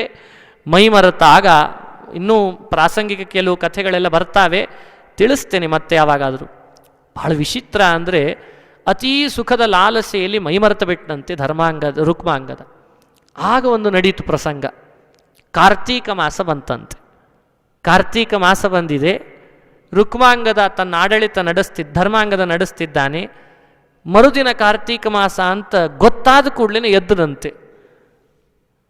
ಹಾಸಿಗೆಯಿಂದ ಎದ್ದು ಮೋಹಿನಿಯ ಜೊತೆಗೆ ಮಾತಾಡ್ತಾನೆ ರುಕ್ಮಾಂಗದ. ನಾಳೆನೇ ಕಾರ್ತೀಕ ಮಾಸ, ಸುಮಾರು 7 ವರ್ಷ ಆಯಿತು. 7 ವರ್ಷ ನಿನ್ನ ಜೊತೆ ಕಾಲ ಕಳೆದೆ ನಾನು. ಯಾವ ಮಾಸ ಬಂತು ಏನಾಯಿತು ಅನ್ನೋ ಅರಿವು ನನಗಿರಲಿಲ್ಲ. ಏಕಾದಶಿ ಒಂದು ನಾ ಬಿಟ್ಟಿಲ್ಲ, ಅದರ ಮಾಸಗಳನ್ನೆಲ್ಲ ಬಿಟ್ಬಿಟ್ಟಿದ್ದೇನೆ. ಮೋಹಿನಿ, ನೀನು ಅಪ್ಪಣೆ ಕೊಡು, ಈ ಸಲ ಮಾತ್ರ ಕಾರ್ತೀಕ ಮಾಸದ ಆಚರಣೆ ನಾನು ಬಿಡಲಾರೆ, ಅದರ ಆಚರಣೆ ಮಾಡ್ತೇನೆ ನಾನು ಅಂತ ಮೋಹಿನಿಯಿಂದ ದೂರನಾಗಿ ಬಂದು ರುಕ್ಮಾಂಗದ ನಿಂತುಕೊಂಡು ಕಾರ್ತೀಕ ಮಾಸ ಆಚರಣೆ ಮಾಡ್ತೇನೆ ಅಂತ ಹೊರಟನಂತೆ. ಮೋಹಿನಿ ಕೇಳಿದ್ಲು, ನೀವು ಕಾರ್ತೀಕ ಮಾಸದ ಆಚರಣೆ ಮಾಡೋದಾದರೆ ಮೊದಲು ಅದರ ಮಹಿಮೆ ಹೇಳಿ ನನಗೆ ಆಚರಿಸ್ರಿ ಅಂತಂದ್ಲಂತೆ. ಆಚರಣೆ ಮಾಡೋದು ಬಿಡೋದು ಆಮೇಲೆ ನಾನು ಹೇಳ್ತೀನಿ ಅಂತಂದ್ಲಂತೆ. ಸರಿ ಅಂತಂದ. ಕಾರ್ತೀಕ ಮಾಸದ ಮಹಿಮೆಯನ್ನು ನಾರದ ಪುರಾಣ ಸುಮಾರು ಒಂದು ಅಧ್ಯಾಯದಲ್ಲಿ ಆ ಮಾಡುವ ಮಹಿಮೆಯನ್ನು ಹೇಳಿಕೊಡ್ತದೆ. ಯಾರು ಕಾರ್ತೀಕ ಮಾಸದ ಸ್ನಾನ ಮಾಡ್ತಾರೆ, ಆಗಂತೂ ಕಾವೇರಿ ಮುಂತಾದ ತೀರ್ಥಗಳಲ್ಲಿ ಸ್ನಾನ ಮಾಡ್ತಾರೆ, ಅವರಿಗೇನು ಪುಣ್ಯ, ಏನು ಲಾಭ ಇದೆ, ಬಹಳ ದೊಡ್ಡ ಫಲವನ್ನು ಕಾರ್ತೀಕ ಮಾಸದ ಮಹಿಮೆಯನ್ನು ಹೇಳ್ತದೆ. ಹೇಳಿದಾಗ ರುಕ್ಮಾಂಗದ ಇಷ್ಟೆಲ್ಲ ಹೇಳಿದ ಮೇಲಾದರೂ ಮೋಹಿನಿಗೆ ಅನಿಸ್ಬೇಕೋ ಬೇಡೋ? ಹೌದು, ಕಾರ್ತೀಕ ಮಾಸಕ್ಕೆ ಇಷ್ಟೆಲ್ಲ ಫಲ ಇದೆ ಅಂತ ಅಂತಿದ್ದಾರೆ, ನಾನು ಮಾಡಬೇಕು ಅಂತ ಅಂತಿದ್ದಾರೆ, ಮಾಡಲಿ ಅಂತ ಅನುಮತಿ ಕೊಡಬೇಕೋ ಬೇಡ? ಮೋಹಿನಿ ಹೇಳಿದ್ನಂತೆ. ಕೃಚ್ಛ್ರ ವ್ರತ ಅಂತಿದೆ. ಕೃಚ್ಛ್ರ ವ್ರತ 1 ದಿನ ಬಿಟ್ಟು 1 ದಿನ ಊಟ ಮಾಡಬೇಕು. ಹೀಗೆ ಇಡೀ ಮಾಸ ಮಾಡೋದರಿಂದ ಅವರಿಗೆ ಮಾಡಿದ ಪಾಪಗಳೆಲ್ಲ ಪರಿಹಾರ ಆಗಿ ವೈಕುಂಠ ಲೋಕದಲ್ಲಿ 16,000 ವರ್ಷದ ಸುಖಭೋಗ ಅನುಭವಿಸ್ತಾರೆ ಅಂತ ಫಲ ಎಲ್ಲ ಹೇಳ್ತಾನೆ. ದೊಡ್ಡ ಜ್ಞಾನಿ ರುಕ್ಮಾಂಗದ. ಹೀಗೆಲ್ಲ ಆ ವ್ರತಗಳನ್ನು ಮಾಡೋದೇ ಒಂದು ಲಾಭ ಅಂತಾರೆ ಕಾರ್ತೀಕ ಮಾಸದೊಳಗೆ. ಮಾಡ್ತೀವೋ ಬಿಡ್ತೀವೋ, ಏನೇನು ವ್ರತ ಅದ ನೆನಪಂತ ಇಟ್ಕೊಂಡಂತ. ಒಂದು ಕೃಚ್ಛ್ರ ವ್ರತ, ಇನ್ನೊಂದು ನಕ್ತವ್ರತ. ಇನ್ನೊಂದು ನಕ್ತವ್ರತ ಅಂದರೆ ರಾತ್ರಿ ಮಾತ್ರ ಊಟ ಮಾಡೋದು, ಬೆಳಗ್ಗೆ ಇಲ್ಲ. ಎಲ್ಲ ಭಗವಂತನ ಪ್ರೀತಿಗಾಗಿ ಅಂಥೇಳಿ ಮಾಡಬೇಕಾದ ವ್ರತಗಳಿವೆಲ್ಲ. ಈ ಕೃಚ್ಛ್ರ ವ್ರತ, ನಕ್ತವ್ರತ ಹಗಲು ಊಟ ಮಾತ್ರ ಮಾಡ್ಬೋದು, ಏಕಭುಕ್ತ. ರಾತ್ರಿ ಊಟ ಇಲ್ಲ, ಉಪ್ಪಿಲ್ಲ, ಲವಣ ಇಲ್ಲದೆ ಇದ್ದ ಹಾಗೆ ಇಡೀ 1 ತಿಂಗಳು ಕಾರ್ತೀಕ ಮಾಸದಲ್ಲಿ ಊಟ ಮಾಡೋದು. ಇಡೀ ಊಟವನ್ನೇ ಬಿಟ್ಟುಬಿಡೋದು. ಅಂದರೆ ಊಟದ ಬಗ್ಗೆನೇ ಭಾಳ ಹೇಳ್ತಿದ್ರಿ ವ್ರತ. ಭಾಳ ವ್ರತಕ್ಕೂ ಊಟಕ್ಕೂ ದೊಡ್ಡ ಸಂಬಂಧ. ನಮ್ಮಲ್ಲಿ ವ್ರತ ಆಹಾರ ಎರಡೂ ಒಟ್ಟೊಟ್ಟಿಗೆ ಅವು. ಯಾಕೆ ವ್ರತ ಹೇಳಿರೋದೇ ದೇಹ ಶುದ್ಧವಾಗಲಿ, ಮನಸ್ಸು ಪರಿಪಕ್ವವಾಗಲಿ, ಜ್ಞಾನ ಬರಲಿ ಅಂತ. ಅದರದ್ದೇ ಮೂಲ ಉದ್ದೇಶ ಇಟ್ಟುಕೊಂಡು ವ್ರತಗಳು. ಹೀಗೆ ಏಕಭುಕ್ತ, ನಕ್ತವ್ರತ, ಕೃಚ್ಛ್ರ ವ್ರತ ಇವುಗಳನ್ನೆಲ್ಲ ಮಾಡಿದವನು ಏನೇನು ದಾನ ಕೊಡಬೇಕು, ಈ ಮಾಡಿ ದಾನ ಇಂತಿಂಥವುಗಳನ್ನು ಕೊಟ್ಟ ಅಂತಾದರೆ ಅವನಿಗೇನು ಫಲ ಅಂತ ಅದನ್ನು ತಿಳಿಸ್ತದೆ. ಕೇವಲ ಹಣ್ಣು ಹಂಪಲು ತಿಳ್ಕೊಂಡು ಮಾಡುವಂಥ ಒಂದು ವ್ರತ. ಹೀಗೆ ಇಷ್ಟು ವ್ರತ ಹೇಳಿ, ಅಥವಾ ಪಾದತ್ರಾಣ ವ್ರತ ಅಂದರೆ ಚಪ್ಪಲಿನೇ ಹಾಕ್ಕೊಳ್ಳದೇನೆ ಅಡ್ಡಾಡೋದು. ಹಾಕ್ಕೊಳ್ಳದೆ ಅಡ್ಡಾಡಿ ಯಾರಿಗಾದರೂ ಒಬ್ಬ ಬ್ರಾಹ್ಮಣನಿಗೆ ಕರೆದು ಆಮೇಲೆ ಅದನ್ನು ದಾನ ಮಾಡಬೇಕಂತ. ಇವು ಒಂದೊಂದು ವ್ರತಕ್ಕೆ ಫಲನೂ ಹೇಳಿದ್ದಾರೆ, ಸಿಕ್ಕಾಪಟ್ಟೆ ಫಲ ಇದೆ. ಇಂಥ ವ್ರತಗಳಲ್ಲಿ ನಾನು ಕೃಚ್ಛ್ರ ವ್ರತ ಮಾಡ್ತೀನಿ ಅಂತ ಕೂತ್ನಂತೆ. ಯಾರು? ನಮ್ಮ ರುಕ್ಮಾಂಗದ. ಮೋಹಿನಿ ಅಂತಾಳೆ, ರಾಜರು ಅಂತಾದವರಿಗೆ ಈ ಉಪವಾಸ ಇರೋದು ಮಹತ್ವ ಅಲ್ಲ, ಪ್ರಜೆಗಳ ರಕ್ಷಣೆ ಆಗಬೇಕು. ನಾನು ಬೇಕಾದಷ್ಟು ಋಷಿಮುನಿಗಳ ಸಹವಾಸದಲ್ಲಿದ್ದಾಗ ಆ ಋಷಿಗಳೆಲ್ಲ ನನಗೆ ಹೇಳ್ತಿದ್ರು, ಕ್ಷತ್ರಿಯರಾದವರು ಎಂದೂ ಉಪವಾಸ ಇರಬಾರ್ದು, ಅವರಿಗೆ ಏನಿದ್ರೂ ಪ್ರಜಾ ಪರಿಪಾಲನೆಯೇ ಮುಖ್ಯ ಕರ್ತವ್ಯ. ಹೀಗಾಗಿ ನೀವು ವ್ರತ ಮಾಡ್ತೀರಿ ಅಂತಾದರೆ ನಿಮಗೆ ಆಹಾರ ಇಲ್ಲದೆ ಇದ್ದಾಗಾಗಿ ಪ್ರಜಾ ಪರಿಪಾಲನೆಯಲ್ಲಿ ಧಕ್ಕೆ ತಂದು ಕೊಡ್ತದೆ. ಅದಕ್ಕೆ ನಿಮಗೆ ವ್ರತ ಅಂದರೆ ಪ್ರಜಾ ಪರಿಪಾಲನೆ ಒಂದೇ ವ್ರತ, ಅದನ್ನು ಮಾಡಿರಿ, ಇವೆಲ್ಲ ಬೇಡ ಅಂತ ಕೊಡುತ್ತಂತೆ. ಇದು ನಿಮಗೆ ಹೇಳಿದ್ದಲ್ಲ, ಇದು ನಿಮಗೆ ಬೇಡ. ದೇಹದಲ್ಲಿ ಆರೋಗ್ಯ ಇರಬೇಕು, ಶಕ್ತಿ ಇರಬೇಕು, ಪೌಷ್ಟಿಕತೆ ಇರಬೇಕು ಅಂತ ಅನೇಕ ರುಚಿಕರವಾದ ಮಾತುಗಳನ್ನಾಡಿ ರುಕ್ಮಾಂಗದನನ್ನು ಕೃಚ್ಛ್ರ ವ್ರತದಿಂದ ತಡಿತಾಳಂತೆ. ಎಷ್ಟು ವಿಚಿತ್ರ ನೋಡಿ. ಅಂದು ಮೋಹಿನಿ ತಡಿತಾಳೆ, ಇಂದು ನಮ್ಮನೆಯೊಳಗೆ ಎಷ್ಟು ಜನ ಮೋಹಿನಿಯರು ತಡಿತಾರೆ ವಿಚಾರ ಮಾಡಿ. ಅವಳು ಒಬ್ಬಳೇ ಮೋಹಿನಿ ಅವತ್ತು ತಡೆದದ್ದು. ಇವತ್ತು ನಮ್ಮಲ್ಲಿ ಬಹಳ ಜನ ಮೋಹಿನಿಯರು ಇರ್ತಾರೆ. ಅಲ್ಲಿಗೆ ಹೋಗ್ತಿ ಇಲ್ಲಿಗೆ ಹೋಗ್ತಿ, ಅಷ್ಟು ಕೆಲಸ ಮಾಡ್ತಿ, ಈ ವ್ರತ ಮಾಡಿ ಏನು ಮಾಡ್ತಿ, ಇದೆಲ್ಲ ವ್ರತ ರಿಟೈರ್ಡ್ ಆದಮೇಲೆ ಈಗೇನು ಮಾಡ್ತಿ ಅಂತ ಅನ್ನೋದು ತೊಡೆಯೋದು. ಹಿಂಗಾಗಿ ಕಡಿಕೆ ಏನಾಗಿರ್ತದೆ ಅಂದ್ರೆ ಕಡಿಕೆ ನಮಗೆ ಹೋಗೋ ತನಕನೂ ವ್ರತನ ಮಾಡ್ಲಿಕ್ಕೆ ಸಾಧ್ಯ ಇಲ್ಲ, ನಾವು ಯಾವುದು ಪ್ರಯತ್ನವೂ ನಡೆಯೋದಿಲ್ಲ ನಮ್ಮಿಂದ. ಅಂಥ ಪರಿಸ್ಥಿತಿ. ಮೋಹಿನಿ ಅಷ್ಟು ಮಾಡಿ ಮಾತನಾಡಿ ತಂದೆ ರುಚಿಕರ ಮಾತಿನಿಂದ ಕ್ಷತ್ರಿಯನಾದವನಿಗೆ ಇದು ಬೇಕಾಗಿಲ್ಲ ಈ ವ್ರತಗಳು, ಅವನಿಗೆ ದೈಹಿಕ ಕೆಲಸ ಬಹಳ ಇರ್ತದೆ ಅಂತ ಅಡದ್ಲಂತ. ಅದಕ್ಕಂತಾಳೆ, ಮತ್ತು ವ್ರತ ನಾ ಮಾಡದೇ ಇದ್ರೆ ಇನ್ಯಾರು ಮಾಡಬೇಕು ಅಂತ ಕೇಳಿದ. ಮೋಹಿನಿ ಏನನ್ನಬೇಕು, ಇದ್ದಾಳಲ್ಲ ನಿಮ್ಮ ಹೆಂಡತಿ ಸಂಧ್ಯಾವಳಿ ಹೇಳ್ರಿ ಅಂತಂದ್ಲಂತೆ. ನಿಮ್ಮ ದಾಸಿಯಾಗಿ ನೀವು ಹೇಳಿದಂತೆ ನಡುತ್ತೇನೆ ಅಂತ ಅಂದಿದ್ದಾಳೆ. ನೀವು ನನಗೆ ಮಾತು ಕೊಟ್ಟಿದ್ದೀರಿ, ಸತ್ಯ ಮಾಡ್ತೇನೆ, ನನಗೆ ಕೊಟ್ಟ ಮಾತನ್ನು ಹೇಳ್ರಿ ಕರೆದು ಅಂತ ಅಂದ್ಲಂತೆ. ಪಾಪ ಸಂಧ್ಯಾವಳಿಯನ್ನು ಕರೆದ್ರೆ ಅವಶ್ಯ ನಾನು ಮಾಡ್ತೀನಿ ಅಂತ ಒಪ್ಪಿಕೊಂಡ್ಲಂತೆ ಮಹಾತಾಯಿ. ಅವಳು ಕೃಚ್ಛ್ರ ವ್ರತ ಮಾಡಲಿಕ್ಕೆ ಅಂತ ಒಪ್ಪಿಕೊಂಡಾಯ್ತಲ್ಲ, ನೀವು ವ್ರತ ಮಾಡೋದು ಬೇಡ ಅಂತ ಇಷ್ಟು ಹೇಳಿ ಅವಳ ಕಡೆ ವ್ರತ ಮಾಡಿಸ್ಲಿಕ್ಕೆ ಅಂತ ಹೊರಟಿದ್ದಾನೆ. ಕೆಲವು ದಿನಕ್ಕೆ ಸರಿಯಾಗಿ ಆನೆಯ ನಗಾರಿ ಶಬ್ದ ಕೇಳಿಸ್ತಂತೆ. ಆನೆಯ ಮೇಲೆ ನಗಾರಿ ಇಟ್ಟು ಧರ್ಮಾಂಗದ ಶಬ್ದ ಕೇಳಿಸ್ತಾ ಇದೆ. ಅವನು ಘೋಷಣೆ ಮಾಡಿಸ್ತಾ ಇದ್ದದ್ದು, ನಾಳೆ ಕಾರ್ತೀಕ ಮಾಸದ ಶುಕ್ಲ ಪಕ್ಷದ ಏಕಾದಶಿ ಪ್ರಬೋಧಿನಿ ಅಂತ ಇದ್ರ ಹೆಸರು ಶುರು ಮಾಡಿದ್ದಂತವ. ಪ್ರಬೋಧಿನಿ ಅಂತ ಏಕಾದಶಿ. ಆ ಪರಮಾತ್ಮ ಜಗತ್ತಿನ ಪ್ರತಿ ಮನುಷ್ಯರಿಗೆ ಇವತ್ತು ಮಾಡುವ ಏಕಾದಶಿಯಿಂದ ಪ್ರಬೋಧ ಕೊಡ್ತಾನೆ, ಅದಕ್ಕೆ ಇದು ಪ್ರಬೋಧಿನಿ. ಪ್ರಬೋಧ ಅಂದ್ರೆ ಏನು? ಎಚ್ಚರಿಕೆ ಅಂತ ಅರ್ಥ. ಸಂಸಾರದಲ್ಲಿ ಮಲಗಿದವರಿಗೆ ಎಚ್ಚರಿಕೆ ಬರಲಿಕ್ಕೆ ಪ್ರಬೋಧಿನಿ ಏಕಾದಶಿ ಮಾಡಬೇಕಂತ. ಯೋಗ ನಿದ್ರಾ ವಿಶಾರದನಾದ ಭಗವಂತನನ್ನು ಎಬ್ಬಿಸ್ತೇವಲ್ಲ, ಅವನ್ನ ಎಬ್ಬಿಸೋದಲ್ಲಂತೆ. ನಾವು ತುಳಸಿ ಕಟ್ಟೆಯಲ್ಲಿ ಇದ್ದುಕೊಂಡು ದೇವರನ್ನು ಎಬ್ಬಿಸ್ತೇವೆ. ಮಲಗಿದವನ್ನ ಎಬ್ಬಿಸ್ಬೇಕು, ಮಲಗದೇ ಇದ್ದವ್ರನ್ನ ಎಬ್ಬಿಸಬಾರ್ದು. ಮಲಗಿದವರು ನಾವು. ನಮ್ಮ ಈ ಆಯುಷ್ಯದೊಳಗೆ ಇಷ್ಟು ದಿನದ ಕಾರ್ತೀಕ ಮಾಸಗಳನ್ನು ಕಳೆದೇವಿ ಒಂದೂ ಸರಿಯಾದ ಏಕಾದಶಿ ಹರಿದಿನಗಳನ್ನು ಆಚರಿಸಿಲ್ಲ ನಾವು. ಇನ್ಮೇಲಿಂದಾದರೂ ನಾವು ಎಚ್ಚರಿಕೊಳ್ಬೇಕು, ಧಾರ್ಮಿಕ ಮಾರ್ಗ ತತ್ವಜ್ಞಾನ ಸಂಪಾದನೆಯಲ್ಲಿ ಎಚ್ಚರಿಕೊಳ್ಬೇಕು ಅನ್ನೋ ಹಾಗೆ ಪ್ರಬೋಧಿನಿ ಏಕಾದಶಿ ಬಂತಂತೆ. ಆ ಏಕಾದಶಿ ಎಲ್ಲರೂ ಮಾಡಬೇಕು. ನಂದೊಂದು ಹೊಸ ಶಾಸನ ಅಂತಂದಂತೆ. ಇವತ್ತು ಇಷ್ಟು ದಿವಸ ರುಕ್ಮಾಂಗದನ ಆಡಳಿತದೊಳಗೆ ಏಕಾದಶಿಗಷ್ಟೇ ಮಹತ್ವ ಹೇಳ್ತಾ ಇದ್ರು. ನಂದೇನು ಶಾಸನ ಅಂದರೆ ಏಕಾದಶಿ ಮಾಡೋದಲ್ಲದೆ ಎಲ್ಲರೂ ತತ್ವಜ್ಞಾನವನ್ನು ಗಳಿಸಿ ಮೋಕ್ಷಕ್ಕೆ ಬೇಕಾಗುವ ರೀತಿಯಲ್ಲಿ ಭಗವದ್ ಅಪರೋಕ್ಷ ಸಂಪಾದಿಸಬೇಕು ಅಂತ ಹೊರಡಿಸಿದ್ನಂತೆ. ರುಕ್ಮಾಂಗದನಿಗಿಂತ ಒಂದು ಪಟ್ಟು ಮ್ಯಾಲಿತ್ತಂತೆ ಧರ್ಮಾಂಗದನ ಶಾಸನ. ಅದು ಬಹಳ ಅದ್ಭುತ ಶಾಸನ. ನಾರದ ಪುರಾಣ ಹೇಳ್ತದೆ, ಒಂದು ಶಾಸನ ರುಕ್ಮಾಂಗದ ಹೊರಡಿಸಿದ, ಎರಡನೇ ಶಾಸನ ಧರ್ಮಾಂಗದ ಹೊರಡಿಸಿದ್ನಂತೆ. ಏನು ಆಶ್ಚರ್ಯ ಆಗ್ತಾನೋ, ಇತ್ತೀಚೆಗೆಲ್ಲ ಸಂವಿಧಾನದೊಳಗೆ ಶಾಸನ ಹೊರಡಿಸ್ತಿರ್ತಾರೆ, ಬ್ಯಾಡದ್ರ ಕಥಿ. ಅವಕ್ಕೆ ಡೇಟ್ ಬಾರಾಗಿಬಿಟ್ಟವು, ಎಲ್ಲಿ ತನಕ ಮೀಸಲಾತಿ ಕೊಡಬೇಕು ಗೊತ್ತಾಗೋಲ್ತಾಗ್ಯದ. ಅಂಥ ಪರಿಸ್ಥಿತಿ ಅವ ನಮಗೆ. ಧರ್ಮದ ಶಾಸನ ಹೊರಡಿಸಿ ಜಗತ್ತನ್ನು ತಿದ್ದಲಿಕ್ಕೆ ಬಂದ ರಾಜಾಧಿರಾಜರು ಅಂದ್ರೆ ಅವರೆಲ್ಲ. ಅಪೂರ್ವವಾದ ರೀತಿಯಲ್ಲಿ ಶಾಸನ ಹೊರಡಿಸಿದ. ಆ ಶಬ್ದ ಅಂತಃಪುರದಲ್ಲಿ ಕುಳಿತ ರುಕ್ಮಾಂಗದನ ಕಿವಿಗೆ ಬಿತ್ತಂತೆ. ಹೌಹಾರಿ ಬಿಟ್ಟ, ನಾನು ಏಕಾದಶಿ ನಾಳೆ ಪ್ರಬೋಧಿನಿ ಏಕಾದಶಿ ಮೋಹಿನಿ, ಅದನ್ನಂತೂ ಮಾಡ್ತೀನಿ, ನೀ ತಡಿಬೇಡ ಅಂತಂದಂತೆ. ಅವಳು ಎದ್ದು ಬಂದು ಇವನನ್ನು ಆಲಿಂಗಿಸಿಕೊಳ್ಳಿಕ್ಕೆ ಬರ್ತಾಳೆ, ದೂರ ಸರಿಸಿದ. ನಾಳೆ ಏಕಾದಶಿ ಇದೆ, ಏಕಾದಶಿ ದಿನ ನಾನು ಎಂದೂ ಬಿಟ್ಟಿಲ್ಲ.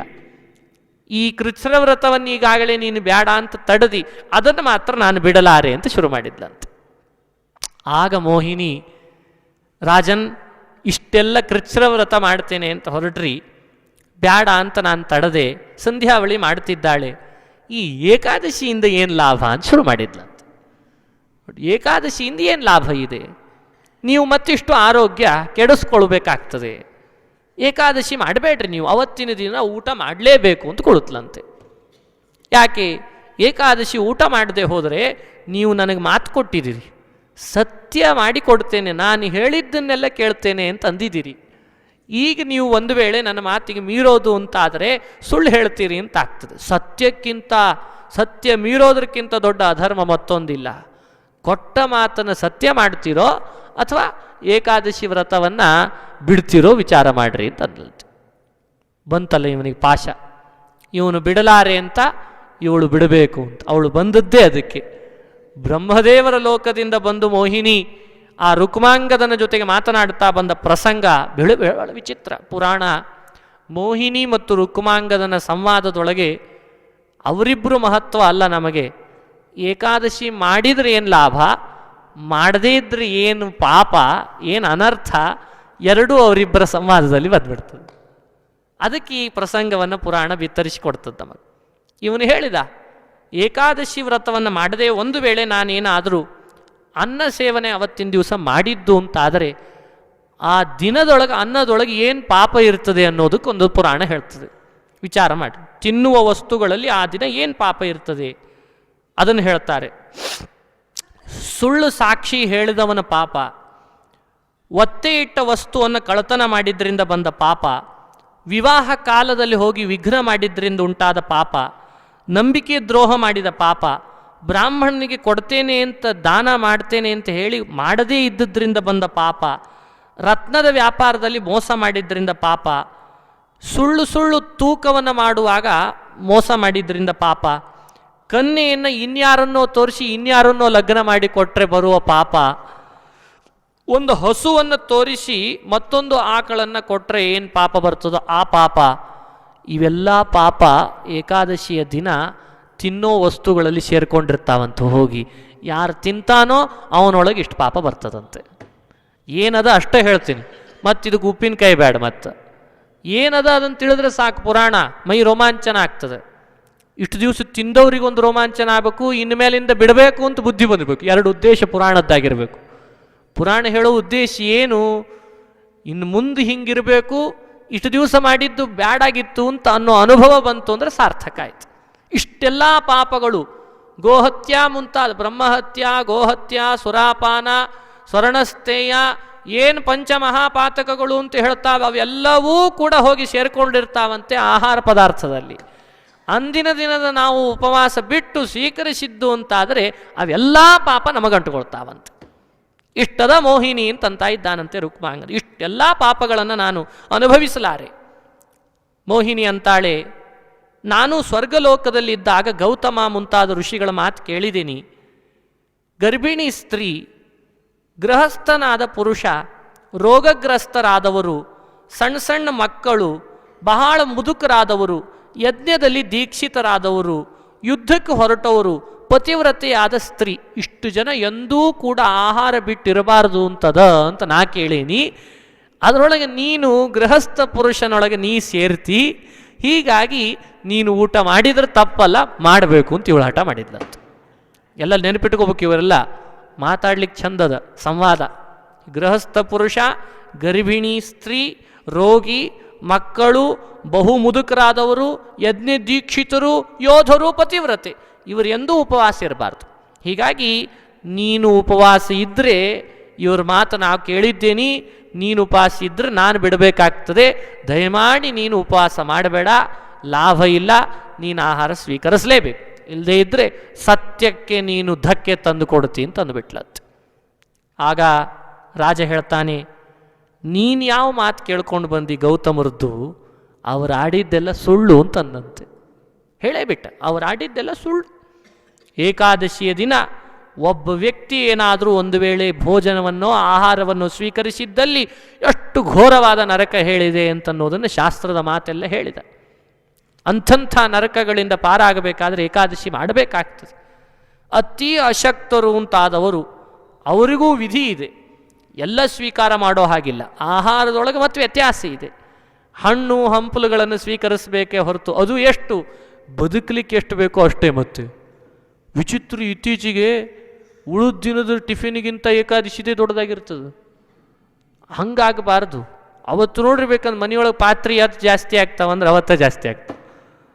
ಉಳಿದ ದಿನ ಸುಮ್ಮನೆ ಒಂದು ಅನ್ನ ಸಾರು ಆಗಿರ್ತದೆ. ನಾವು ಯಾರ್ದೋ ಮನೆಗೆ ಹೋದಾಗ ಅಂದರು, ಅಚ್ಚಾರ ಈ ಏಕಾದಶಿ ಯಾಕೆ ಬರ್ತದ್ರಿ ಅಂತಂದ್ರು ಅವರು.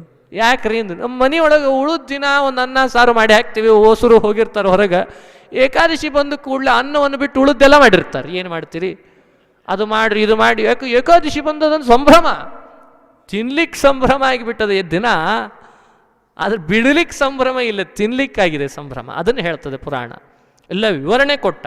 ಹಣ್ಣು ಹಂಪಲು ತಿನ್ನಬಹುದು ಅಷ್ಟೇ. ಅದು ಯಾರು ಅತ್ಯಂತ ಅಶಕ್ತರು, 85ನೇ ವಯಸ್ಸು, 85ನೇ ವಯಸ್ಸು ಮೀರಿದ ವ್ಯಕ್ತಿ, 8ನೇ ವಯಸ್ಸಿನಿಂದ 80 ಅಂತ ಹೇಳ್ತಾರೆ, 85 ತನಕ ಇದೆ. ಅದರೊಳಗೂ ರೋಗ ಬಂತು ಅಂತಂದ್ರೆ ಮತ್ತೆ ಬೇರೆ, ಅಷ್ಟು ಅಷ್ಟರೊಳಗೊಂದು ಅತ್ಯಂತ ವಿಚಿತ್ರ ರೋಗ ಬಂದದ, ಇನ್ನೇನು ತಡಿಲಿಕ್ಕೆ ಸಾಧ್ಯ ಇಲ್ಲ ಅಂದ್ರೆ ಅವರಿಗೆ ನಿಗದಿಪಡಿಸಿದ ಹೊರತು ಆ ದಿನ ಯಾರಿಗೂ ಕೂಡ ಸೇವನೆ ಮಾಡಲಿಕ್ಕೆ ಹೇಳಿಲ್ಲ. ಸ್ತ್ರೀಯರು, ಶೂದ್ರರು, ಕ್ಷತ್ರಿಯರು, ವೈಶ್ಯರು, ಬ್ರಾಹ್ಮಣರು, ಸರ್ವವರ್ಣದವರು ಮಾಡಬೇಕಾದ ಒಂದು ವ್ರತ ಅದು ಹರಿದಿನ ವ್ರತ. ಯಾರಿಗೂ ಬಿಡಲಿಕ್ಕೆ ಹೇಳಿಲ್ಲ ಅದನ್ನು. ಆದ್ದರಿಂದ ಅಂಥ ವ್ರತ ಅದು ಕಾರ್ತೀಕ ಮಾಸದಲ್ಲಿ ಬಂದಿದೆ. ಪುರಾಣಗಳೆಲ್ಲವೂ ಹೇಳಿ ಸಾರ್ತಾವೆ, ಮೋಹಿನಿ ಅದನ್ನು ಮಾತ್ರ ನನ್ನ ಕಡೆಯಿಂದ ಬಿಡಿಸಬೇಡ. ವೇದಾಂಗ ಉಪಾಂಗಗಳು, ಪುರಾಣ, ಸ್ಮೃತಿ ಎಲ್ಲದರಲ್ಲಿ ಹೇಳಿದ ವಿಷಯವನ್ನೇ ನಿನಗೆ ನಾನು ಪ್ರಸ್ತಾಪ ಮಾಡಿ ಹೇಳ್ತಾ ಇದ್ದೇನೆ. 11 ಇಂದ್ರಿಯಗಳನ್ನು ಏಕಾದಶ ಅಂತ ತಿಳ್ಕೊಳ್ಬಹುದು. ಅವುಗಳಿಂದ ಮಾಡಿದ ಪಾಪ ನಮ್ಮೊಳಗೆ ತುಂಬಿರ್ತಾವ. ಏಕಾದಶಿ ದಿನ ಉಪವಾಸ 11 ಇಂದ್ರಿಯಗಳಿಂದ ಮಾಡಿದ ಪಾಪ ಕಳೀತದ. ಅದಕ್ಕಾಗಾದರೂ ಮಾಡಬೇಕದನ್ನು. ಪಾಪ ಕಳೆಯುವ ಶಕ್ತಿ ಇದೆ, ಪುಣ್ಯ ಕೊಡುವ ಶಕ್ತಿ ಇದೆ ದಿನಕ್ಕೆ. ಅಂಥ ಉಪವಾಸವನ್ನು ಮಾಡಬೇಡ ಅಂತ ನೀನಂತ ಇದ್ದಿ, ಹಾಗನಬೇಡ ಮಾಡ್ತೇನೆ ಅಂತ ಇವನು ಕುಳಿತ. ಇವರಿಬ್ಬರ ವಿಚಿತ್ರವಾದ ಈ ಸಂವಾದ ಮುಂದುವರಿತಾ ಬರ್ತದೆ. ನಾಳೆ ದಿವಸ ಏಕಾದಶಿಯ ಏನು ಒಂದು ವ್ರತದ ಪರಿಪೂರ್ಣ ಮಹತ್ತರವಾದ ಘಟ್ಟವನ್ನು ತಲುಪ್ತೇವೆ. ಅದನ್ನು ಕೇಳೋಣ. ಉಳಿದ ನಾರದ ಪುರಾಣದ ಪ್ರವಚನದ ಮಾಲಿಕೆಯ ಮಂಗಳ ಮಹೋತ್ಸವವೂ ನಾಳೆ ಇದೆ ಸಂದರ್ಭ. ನಾಳೆ ಸರಿಯಾಗಿ 6:15 ಮತ್ತೆ ಸೇರೋಣ. ಶ್ರೀಕೃಷ್ಣಾರ್ಪಣಮಸ್ತು. ಹರಯೇ ನಮಃ. ಹರಯೇ ನಮಃ.